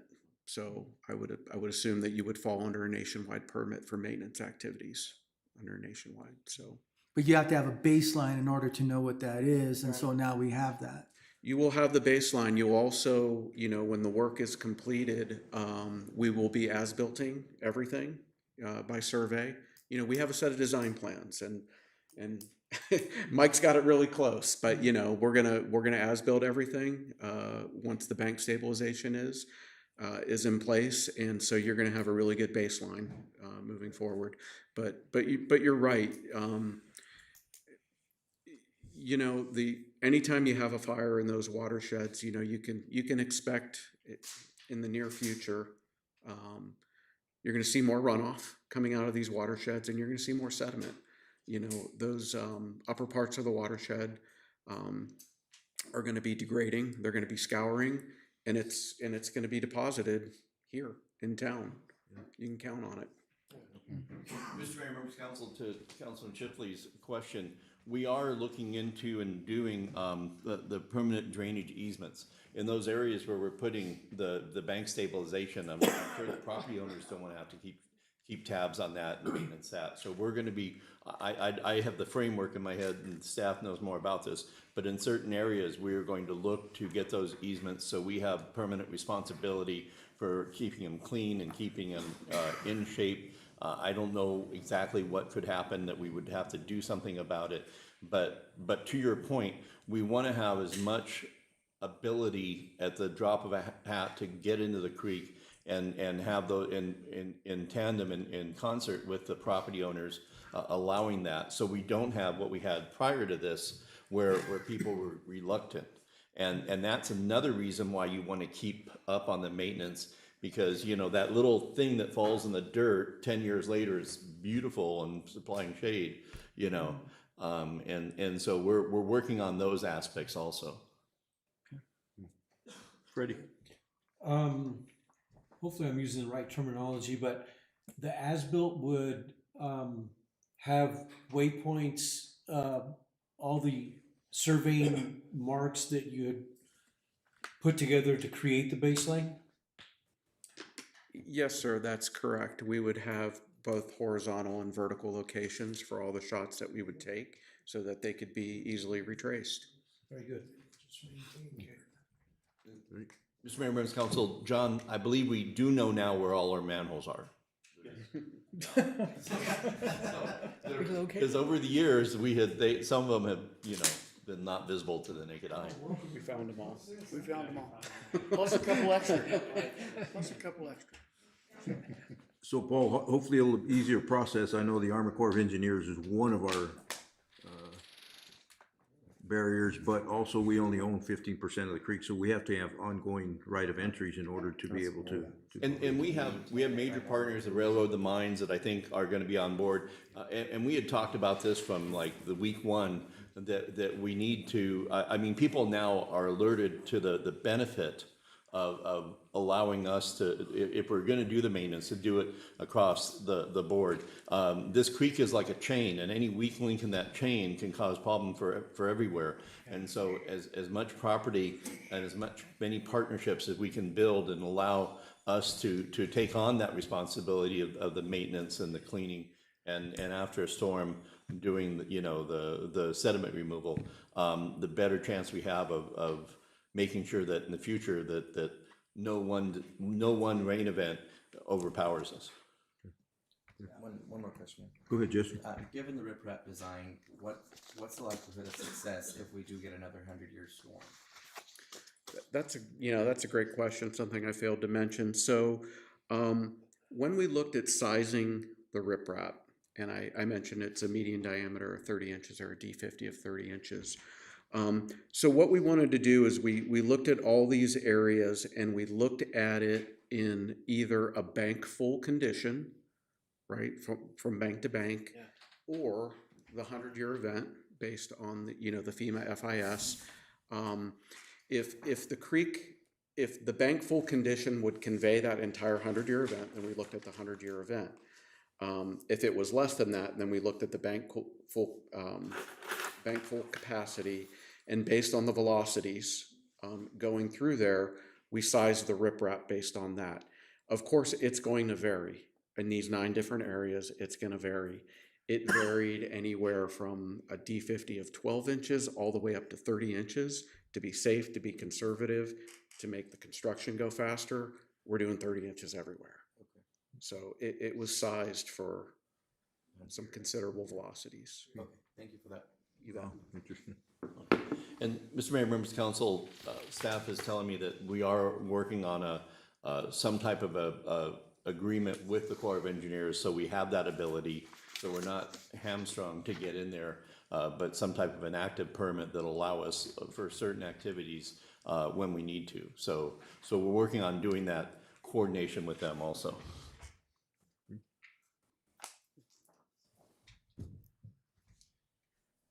And then, let's see, then we did have one question that came up during this, and the question is, what is the contingency plan for closure of Jess Hayes Road? Beer Tree Crossing is flooded, and how are we going to get home or to town? John, do you want to talk about that? Is that because we have Jesse Hayes Road currently closed right now? Yeah, and explain to council that, because we have some closures coming up, and since we're talking about floods, I'm going to kind of slip this one in. Yeah, so this is in relation to the sidewalk project. As you know, off of Oil Circle and Jesse Hayes Road, we had the situation, everybody's driven past to see the culverts where they're lifted. That work has to be completed. We can't go around it. Actually, literally right now, it's even with the rains that we had yesterday, it's not draining right because actually the culvert's lifted. So it's going to retain. What's going to happen there is that actually it just backfills itself, sediment gets back in there, and it's going to jump the road just like it did during our event. So this project, what that's doing is actually, they're having to cut the whole road out, remove that culvert, replace the culverts, add an additional span, another section of culvert there, and reestablish that. That is truly not an overnight process because we're going to, set the grades, do the grade work, set the grade of the culvert for the drainage, so it drains right, add the additional where this is spanning the head wall. So it's not an overnight process, unfortunately. A contractor is working with city staff. We've been mindful of not wanting, we're totally against any type of closure. We know what type of, what it creates. Most importantly, right now, I know that was an item that was brought up earlier today. Most of the time, just like we did when we did with the closure of the bridge, when we had that closure at that point, there was same concerns. If there's low line crossing, that's what we're trying to avoid is, because taking out the culvert, if it starts flooding and we get a significant amount of water, it's gonna happen. It can happen where we just dealt with, during the event, we had to close off both Beer Tree Crossing and Oil Circle. And we basically had to wait that out with police and fire and public works staff. Contingency plan really is contractors aware of it. They're doing all the material that they're gonna have there next to the project because they're working over the weekend. So it's not, expanded, the project's not extended from week to week. They're gonna give the best estimate as far as the days of closure. We hope to have it done sooner, but we can't, in any construction job, you're always gonna, set your guideline. Of course, we can't control any rain event, but the contingency would be just like we handled on the bridge. The span of those culverts is so wide, you just can't put plates over that. On the other drainage projects that going down Just Hayes Road, there'll be smaller culverts that are gonna cross the road. We can plate those overnight. This one's got 4 span across. So that's why there's actually that immediate closure. What we will do with working with the contractor after discussion this afternoon, which we anticipated, would be if we actually temporarily have to close Beer Tree and make sure, we would have staff out there for that. Of course, my PD and fire usually respond just as well as we would, but we would have to basically stop the construction project and backfill that. They're gonna have material on hand. There's equipment there. So basically we had to close Beer Tree and we open Oil Circle. That's the plan really, is your culvert and everything, your construction basically stops. You backfill that, level it off, and then you can put traffic over that. So that's kind of where we're at on that. We don't normally any construction company wouldn't like to do that because it's basically back to square one. So at some point we're gonna have to dig it out, but ultimately if that's what we have to do, that's kind of where we're at. John, how many days will it be shut down? And just the question is this the right time to do it? With the monsoon season on top of us, is it the right season, the right time to do it? Or is it a delay that we wait till the monsoon is over? I don't know. That would really set the whole project back. I mean, Travis, how long have we been working? You want to come up and speak on that part? So part of the reason why they scheduled it for now is because of the school. School's going to be opening up. It's a major bus stop there from what I understand. So they're trying to get this done before school starts. But we've been working on this project, trying to get the bid as early as last December. We had to rebid it because it was over the amount that we had. We had to adjust that scope of work and we got it to work within our budget. So it's just taking time to get everything processed through contracts for them to get mobilized. And so we're just trying to beat the school schedule before they open up. It's good to hear a contingency plan you have in place to. Yeah, and the other thing is, like you mentioned earlier in the comments when we first started the meeting, the updates, Councilman, Vice Mayor Stapleton, we got the sidewalk project, we've been working with Tiffany, trying to coordinate the truck traffic. There is one thing where they expanded the work project because they've got to do some potholing because there's a gas line there. We got some utilities. Their concern is, and that's why they brought that day closure, because if the gas company is specific to when they're gonna go and do the potholing, if they have to move that gas line, then that kind of takes up more time. So they're kind of contingent on what the gas company comes. So they're gonna come in, pothole that, but the gas company will not come in and pothole until the asphalt's removed. So it's kind of a lot of things in progress, and then not to mention with the work that we're doing up at the skate park, we got 3 main, it's a great problem to have as far as the construction and the funding that we're going to this area, but planning has actually not been the easiest, and more so to add on to the weather. we definitely would have liked to have this already done prior to the rain season. Thank you. Any other questions, comments for Tiffany? Thank you. Thank you. You guys are doing a great job.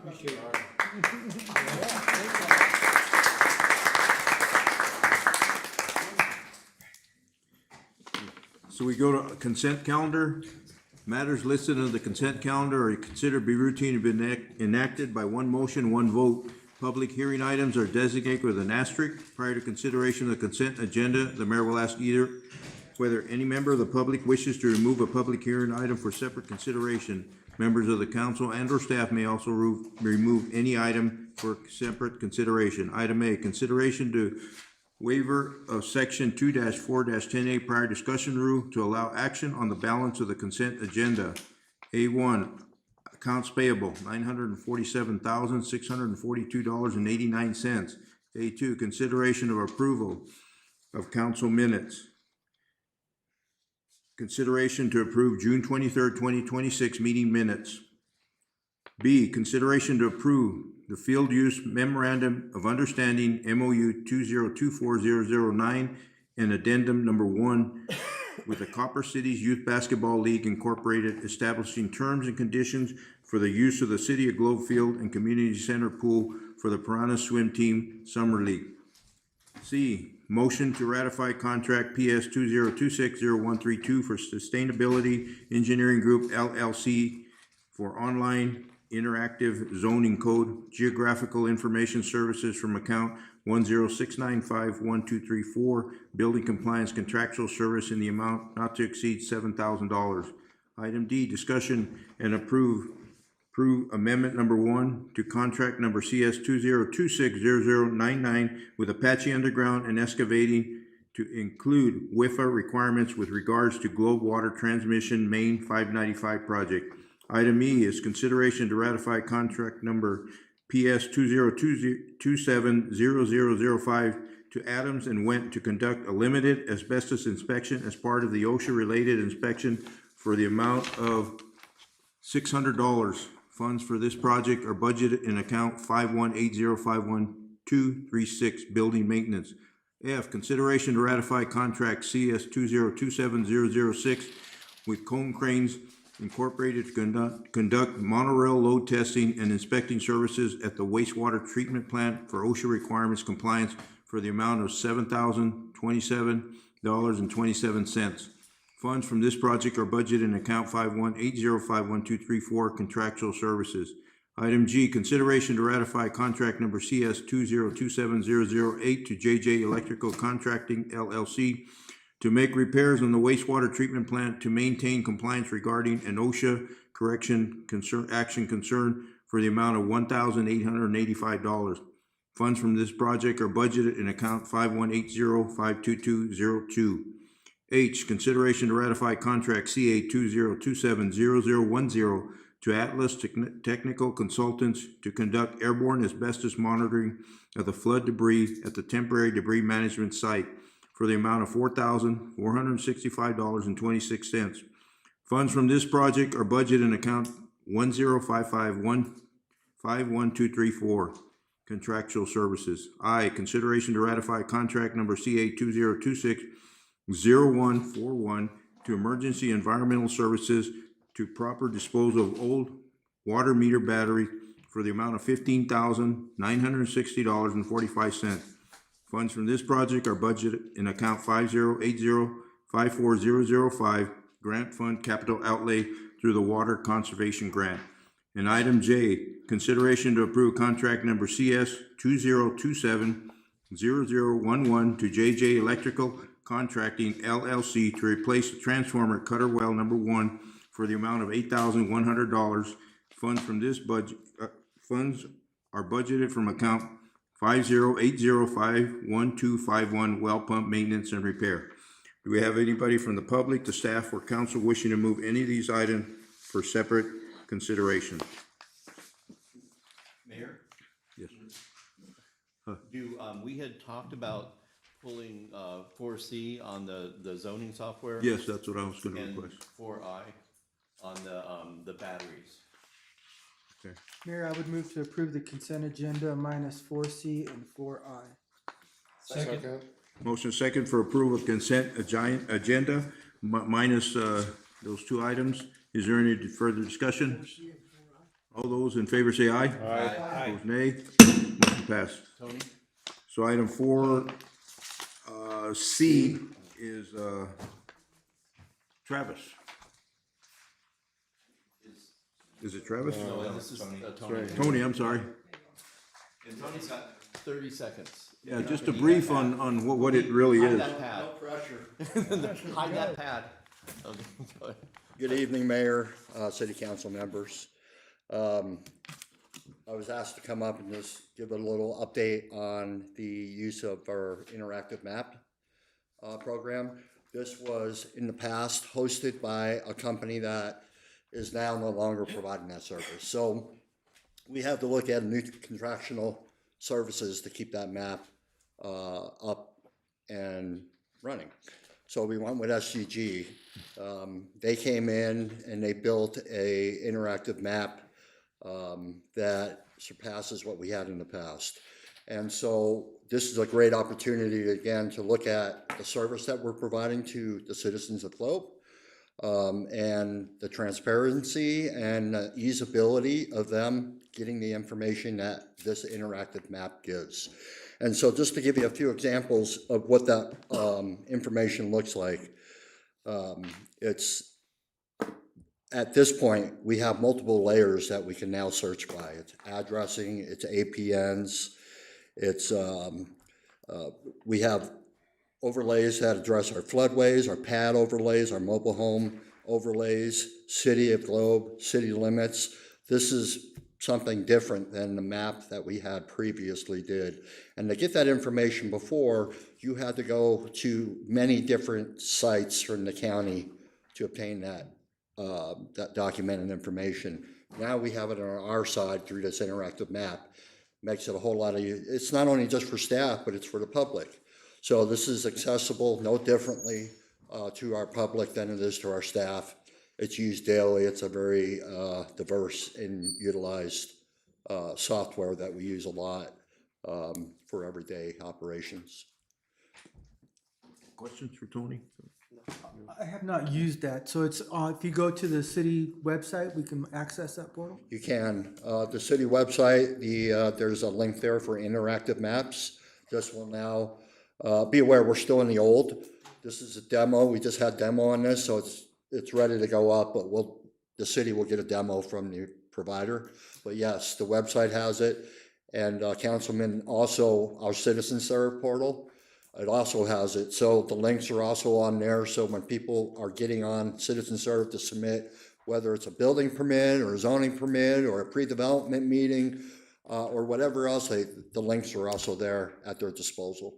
Okay. Yeah, because I go to the Gila County website for the assessor, but sometimes it's not even easy to figure out what it's zoned. It's pretty finicky, isn't it? Yeah, it's like, Yeah. okay. And this is pretty easy because there's an index right out to the side and you can pick and choose what you want to look at. If you want to look at it all, you can, or if you want to just see certain things like floodplain, you can do that. Or if you want to see pads or overlays, it's pretty neat software. Good deal. Good. Any other questions? We have a motion for approval of 4C. Make a motion to approve 4C, Mr. Mayor? Second. Motion second for approval of item 4C. All those in favor say aye. Aye. Opposed, nay. Motion passed. Thank you. Thank you, Tony. So who's for aye? Travis. Travis is. Travis, 30 seconds. All right. Good evening, Mayor, Vice Mayor, members of the council. As you know, we completed our water meter exchange with all the water meters in the city. So we had the leftover meters that we took off. We have to dispose of those batteries, and so Waste Connections recommended this company to dispose of them properly, environmentally safe. Just think of a Tesla car catching on fire. That's what would happen if we had these on at the yard for too long and something happened. So we wanted to get dispose of them right away, and we had a little bit of extra funding left from the water conservation grant. So ergo, we used a state contract with that Emergency Environmental LLC had to dispose of those properly and in time before the conservation grant closed. Great. So, Mr. Mayor, members of council, Travis, there are 3,400 meters? There is, I mean, those batteries that we had to dispose of was probably about 3,000, 3,100. Yeah. I don't know how many were the brass ones, but. So it's about $5 a battery. Yeah. And better that we do it the right way. They're not connected to the meters. The meters were not all brass, and so these have been separated from the meter themselves. It's just those batteries that you need to dispose of properly, and so that's what it is. It seems like a lot, but at $5 a pop, yeah. Okay. Mayor, I'd move to approve 4I. Second. Motion second for approval of 4I. All those in favor say aye. Aye. Any opposed, nay. Motion passed. Thank you, Travis. Thanks, Travis. New business, item A is consideration to approve contract SUB 20270015, a 5-year purchase agreement with Axon Enterprise Incorporated to purchase body worn cameras in the amount of $332,865.99, expending $66,226.56 in fiscal year 26-27 for 1 year, and from account 1057-1234, and request to waive section 2-4-10A discussion rule. And we have AJ. All right. Hi, Mayor and Council. So it's time for our, to renew our Axon contract for body worn cameras and taser devices. This contract will provide all sworn personnel and civilian aides with the necessary equipment of tasers and body cams. To cut the cost, we're not replacing the taser batteries. Let's see. Or we're not replacing our tasers as it stands, but we'll need to add 4 additional tasers to make sure that we have enough for all personnel. That includes our police aides who are new to our department. And the contract provides for all hardware, software, licensing, data packaging, warranties, and refresh options. And those are kind of the key details of what we're looking for. And it's over, the cost is a lot, but I think it's a cost of doing business, and it's split up in over 5 years and $66,000 and a few dollars per year. So, Mr. Mayor, members of council, this has been a wonderful program. It's complex to keep track of all of of everything going on, but it is a 5-year contract, and so we put the amount, the 300,000 number, but again, it's budgeted over those 5 years, so 66 is, I believe, is the number just for this year. And one of the tying this to that long-term contract. Commander Haynes was interested in, they have an auditing program aspect of TASER, and it randomly pulls out, different category, traffic stops or assaults or whatever, and it kind of forces your hand at reviewing body worn camera to make sure that our personnel are doing their job accordingly. And Commander Haynes was looking at getting that as something that we would pay for, but in this contract, that's thrown into what we're looking at. So that's kind of a bonus, kind of a savings that it's not really looked at, but I think it's something that's necessary to keep, because in the busy schedule that we have, sometimes it's hard to, go back and look at something unless there's a negative or even a positive interaction. But this pulls random incidents and forces us to look at them and to review them and kind of police ourselves. And I think it's a great thing that will be in this contract. Fernando? I just have a quick question, because I know when this technology first started to be implemented, it was kind of like, I don't know, it seems like they're going to use this against us, but in your experience, has it felt like it actually protects the officers to have the cameras? I think overwhelmingly that's true. And I think that it's taken some adjustment. I know that, you know, just like anybody else, we're human beings. Something happens, you've got to remember that you're always being recorded. When you do, like, things have changed in my career, you know, where we didn't have that and now they do. So I think their approach is more professional as a whole, you would hope. And I think overwhelmingly, it's proven our office, you know, what people see a lot of the times isn't reality of what actually happened, and it comes back and saves us. There are times where, you know, we do things that are wrong and we hold our people accountable when they, you know, and police our own. But I think it's a good thing, you know, especially, you know, I don't know, the tone of society now is negative toward the police a lot of times. And I think that it's proven to be beneficial for us to be able to go back and review when people come in and say, hey, I want to file a complaint on Officer X. And then you look at the body worn camera and what they think happened is absolutely not what happened. And it's overwhelmingly kept us out of trouble, you know, or, you know, where you're able to vindicate the officer and say, you know what, that's really not what happened, but come in, let's look at the body cam. Then they view it and say, oh my God, that's not what I thought happened. And you're absolutely right, because it's the truth. It's video of the actual incident. So yeah, I think it is beneficial for us and necessary in the climate of society nowadays. I mean, I think when you don't have body worn cameras, you know, people wonder, well, why don't you have the camera? Any other questions? No. Mayor, if no other questions or comments, I motion to approve item 5A and waive section 2-4 to 10A for discussion. Motion second for approval of item 5A. Is there any further discussion? I have a question. Go ahead, Freddie. Just for clarity, this references account 1057-51234, but there's nothing in parentheses what that account is. Can you? Contract services. Okay, all right. That's all I needed. What's Thank up you. here, yeah, too. Oh, up on top. Okay. Yeah. Thank you. Okay. All those in favor say aye. Aye. Opposed, nay. Motion passed. Thank you, AJ. Item B is consideration to approve resolution 1936, approving the submission of grant GO 202657050088 2026 Tohono O'odham Nations 12D grant program by the Globe Police Department for the amount of $8,831.85, which will support the purchase of a police drone. Shelley, can you read resolution 1937, please? Yes, thank you, Mr. Mayor. Members of council. Resolution number 1937, a resolution of the mayor and council of the city of Globe, Arizona pertaining to the submission of police drone project purchase for consideration in the Tohono O'odham Nations 2026 12D grant program. Is council pleased with that reading? Yes.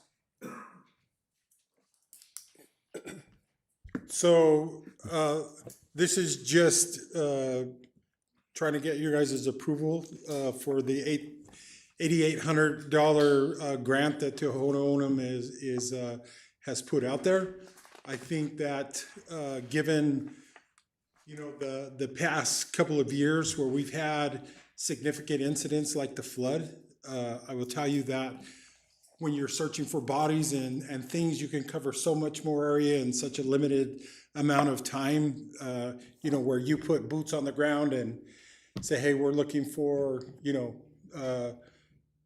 people that were swept maybe down the waterways or whatever.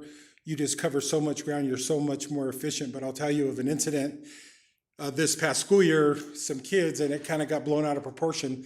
One kid said they saw somebody with a gun up behind Copper Rim.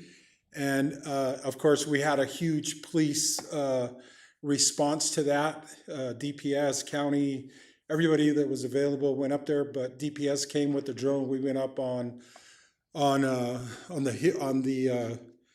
the hillside behind there. We launched the drone, and it was just amazing how fast that drone could cover the territory that needed to be covered. I think you know, it's just an evolution of police technology that's available out there, and to not have a drone in this day and age is really kind of behind the times.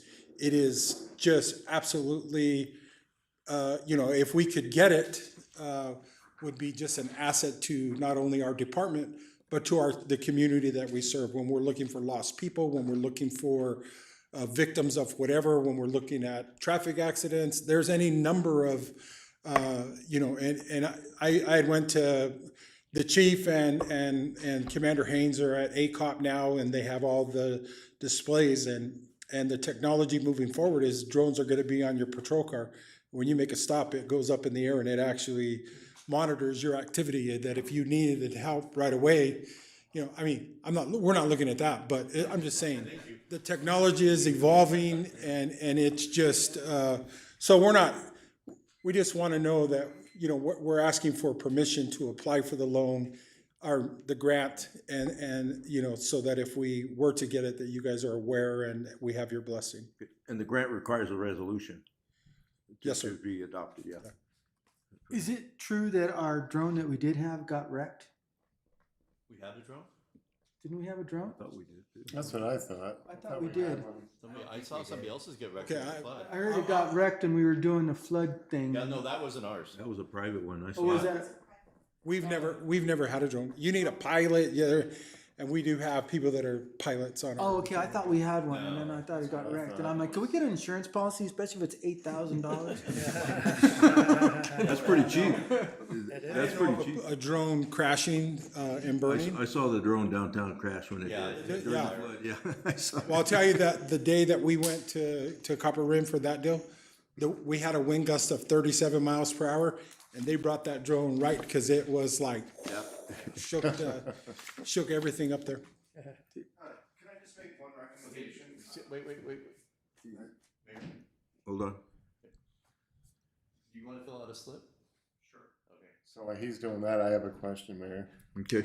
Do we have personnel are able to fly the drone, or? We do. We do? Yeah, Okay. we have one that I know of.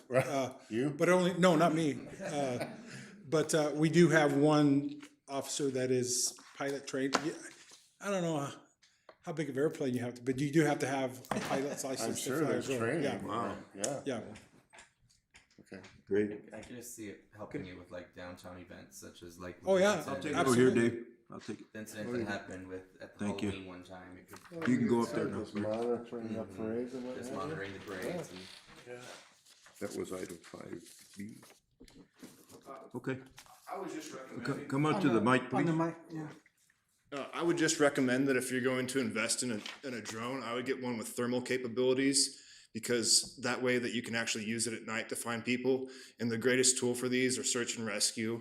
I mean, I sit on the fence about cops running around with drones, but I think it's a very valuable tool for search and rescue. And I would recommend getting a thermal camera and then looking at some of the non-DJI products that fit for federal regulations. So I was a licensed 107 drone pilot, so I think that would be worth the upgrade, just the thermal alone. That's all I wanted to say. That makes sense, thank you. Yeah, that isn't thermal capable on that amount? I don't know what, first, I think we have to get the funding, Yeah. you know, and then really kind of narrow down. I'm by far not an expert in drones or the technology behind it, but he's absolutely right. We have the DPS helicopter. We've had a couple of elderly people come up, you know, leave Haven or whatever, and they've come and kind of looked in the area, and they had thermal imaging where if there was a body, they'll see dogs, they'll see coyotes, and the heat that you give off kind of narrows down the search. You know, so whether there's a dog or there's a coyote or whatever. Even Round Mountain, we've had people lost on Round Mountain, that would serve Oh, amazing. absolutely, Yeah. It's kind of the same technology fire uses. Yes. When we go into fires and you're able to detect heat. It Right. is, yeah. Mayor, I think Danny has something to add. I just want to let Mayor and Council, I saw the quote, so I know this does have thermal, the one that they're looking at. And this 8,000 is only a portion. We have already received 10,000 of it. It's a total of $18,000 for this one drone. That's what we're talking about. Then we did receive some funding for one, but we never did get one. This is just the rest of what we need to. Oh, okay. Okay. Good. Well, thank you. Yeah. You're right, we did. Yeah, talk and about then I funding. heard it one wreck, so I figured it was ours. Can we get a policy? No other questions or comments? So it's Motion to 20,000. approve item Second. You're proactive, are you? We got a motion, Motion and second. we got a motion from Jesse, and a second from Mike for item 5, approval of item 5B. Is there any further discussion? All those in favor say aye. Aye. Any opposed, nay. Motion passed. Thank you, AJ. Item C is discussion consideration to approve contract number CA 2027009 with Weber Water Resources LLC to rehabilitate the Hagen Well for the amount of $128,015. Funds are budgeted in account 508051251 well pump maintenance repair and request to waive section 2-4-10A prior discussion of Travis. Thank you, Mayor, Vice Mayor, and members of the council. The Hagen Well has been out of commission since about October, and so we need to rehabilitate it. What we need to do is replace the pump in there and do an electrical upgrade to it. This is also to help us to stay in compliance with ADEQ, so this is something that needs to be done before the end of this calendar year, and so we're just now scheduling to get that done. Questions for Travis? Mayor, I would move to approve item 5C. Yep. Motion second for approval of 5C. You gotta waive section Oh, and- 2-4. Oh, and waive the prior discussion rule. Any further discussion? All those in favor say aye. Aye. Opposed, nay. Motion passed. Thank you, Travis. Thank you. Action items. Item A is consideration to approve ordinance 900 adopting fiscal year 26-27 property tax rate reduction from $1.1892 to the amount of $1.639 on each $100 of assessed valuation. That'll be Paul, but Shelley, can you read ordinance 900, please? Thank you, Mayor. Ordinance number 900, an ordinance of the mayor and council of the city of Globe levying upon the assessed valuation of the property within the city of Globe, subject to taxation, a certain sum upon each $100 of valuation sufficient to raise the amount estimated to be required in the annual budget, less the amount estimated to be received from other sources of revenue, providing funds for general municipal expenses for the fiscal year ending the 30th day of June 2027. Is council pleased with that reading? Yes. So, Mr. Mayor, members of council, this is the final action in our budget cycle.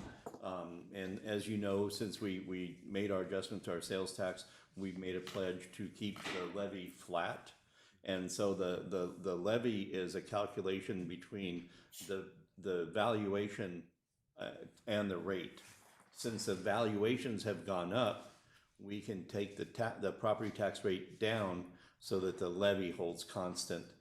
There'll be a slight increase in what we budgeted for the levy only because of new construction that is added in. And so we are reducing the tax rate from the 1.18 down to the 1.16. Mayor? Go ahead, Chair. I just wanted to point out, because a lot of people don't understand this, is that if we did not change it and we bring in more revenue because the assessed value went up, we have to say that we raised taxes, which in fact, that's not what happened.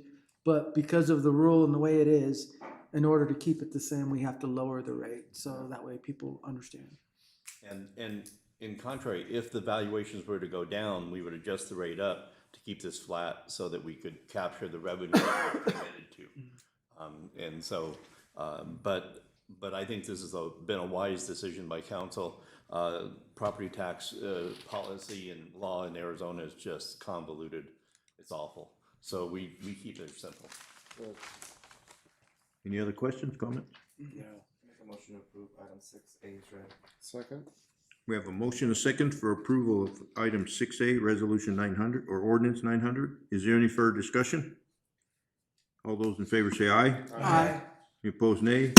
Motion passed. Item B is discussion and consideration to award contract CS 2026-0109 to Schultz Contracting LLC to provide Cedar Street sidewalk and drainage improvements for the amount of $171,619.84. Funds from this project are budgeted in account 805200 capital outlay construction. Travis.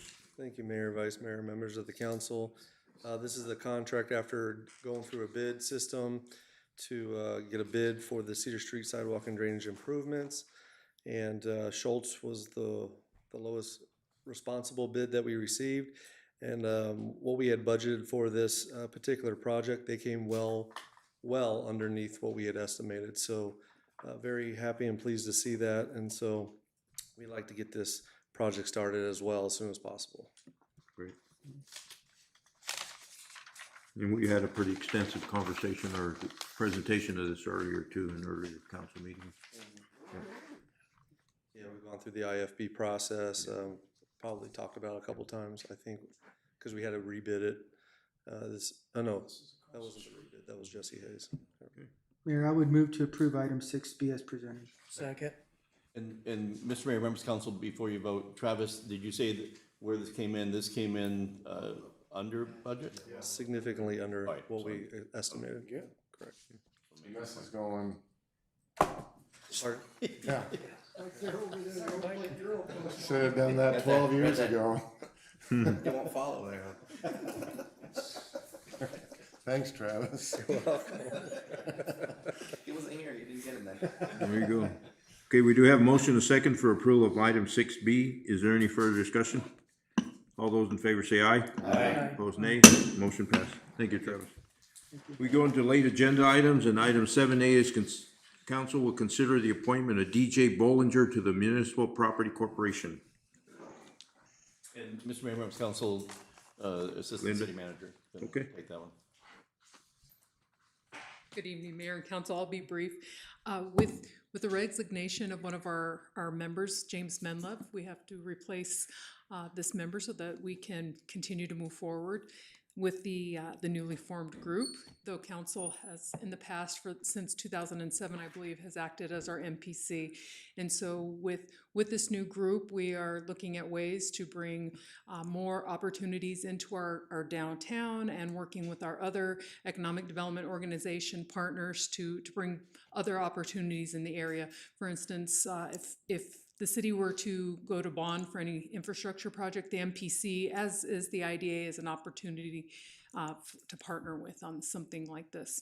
So just a little bit of background on DJ. Mayor Maros, you know him very well. DJ grew up in the Globe Miami community. He is married with 2 children, and who he raised in Globe with his wife, Anjanette. He served 20 years with the Globe Fire Department, retiring, I believe it was 2 years ago, as a captain and paramedic, and he's currently a partner in the local company Allegiance Builders. So we're very fortunate that he has accepted the opportunity to join the board if council so approves. I'm just curious, do the people on the board represent a certain sector, or is it just kind of just community members that would? Community members. Okay. That live locally, have local interests, and he has a business background, so yeah. He does. I mean, even in all of his years on the fire department, he always had a small business going on the side. They don't have to be city residents? They can be community members? They can be community members, so they can live outside the city limit jurisdiction. You need a motion for that? Yes. Make a motion to approve item 7A. Second. Motion second for approval of item 7A. Is there any further discussion? All those in favor say aye. Aye. Opposed, nay. Motion passed. Thank you, Thank Linda. you. Item B is discussion and consideration of resolution number 1938, which would designate the City of Globe Manager Paul Jepson as a Chief Fiscal Officer on behalf of the City of Globe to submit annual expenditure limitation report for fiscal year 2026 to the Auditor General in consideration to waiver section 2-4-10A prior discussion room. Paul, Shelley, can you read the resolution 1938? Thank you, Mr. Mayor. Resolution number 1938. A resolution of the City of Globe, Arizona Mayor and Common Council designating the Chief Fiscal Officer for officially submitting the fiscal year 2026 expenditure limitation report to the Arizona Auditor General. Is council pleased with that reading? Yes. Yes. And Mr. Mayor, members of council, Shelley's gonna discuss this for us. Mr. Mayor, members of council, this is a requirement for, from the Arizona State revised statutes that we designate a chief fiscal officer Typically, it is the finance director. We don't have a finance director, so our city manager has been designated for the past 5 years. 5 years. And this is just in connection with the final audit with the Auditor General. And that's just to file a report to make sure it goes through. It is, it's a Okay. formality to, it preludes the audit that's being filed. So I mean, somebody goes to jail 10, right? That's I got a call card, 7B, Dave Barry. I talked to the Auditor General's office and I think it resolved the issue. Okay. Make a motion to approve item 7B is read. Second. Motion second for approval of item 7B. Is there any further discussion? All those in favor say aye. Aye. Any opposed, nay. Motion passed. Second call to the public. Do we have anybody online or card? I do have a call to the public. Dave Barry, if you want to come up.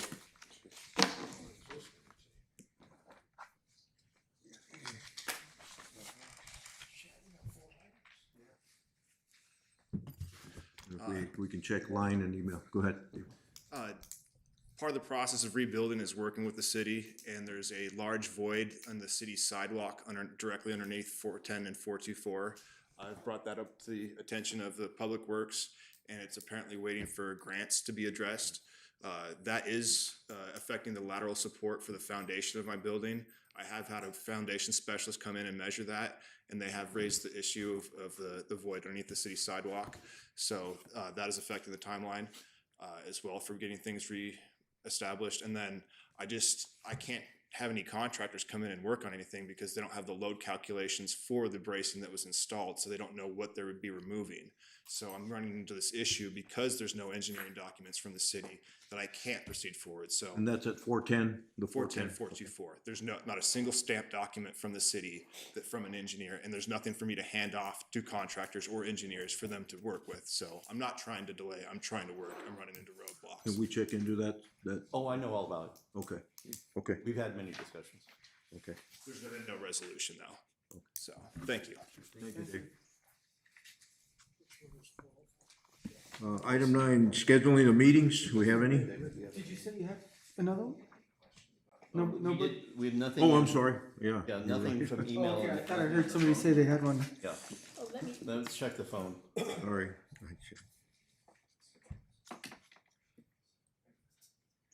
no. So we have scheduling the meetings, special meeting on July 21st at noon, council regarding council approval of flood mitigation deadlines. Mr. Mayor, members of council, so as Tiffany referred to, we are very close to having the GMP, which is guaranteed maximum price for the segment of work, which is the bank stabilization. And so they're at 90% plans. They give us an offer. We have to evaluate that offer and then approve that. And then council needs to approve that offer. It wasn't gonna be ready by this meeting. We don't wanna wait 2 meetings. And so we figured next Tuesday at noon, if we could just get 4 members of council in here at minimum, so we can approve that price so that the next morning, Mark can get going on that. But I do believe we have some, what are they called, Travis? Travis, up there. It's, we have 20 somethings. So we're also trying to work on public drainage easements to where, as you guys were discussing earlier, to have that permanent access to maintain and do the maintenance. So we be responsible for maintaining all the drainage structures that are going in. And so talking with Civil Tech before this meeting, he actually said it's probably going to be about 10. And hopefully that will get those by the end of this week. And so I can have that on the agenda as well. But it takes a resolution and the agreement that need to be passed by the council in order to move forward and get those recorded to be official. We'd have 2 items on that special meeting. Those will be the only 2 items, yes.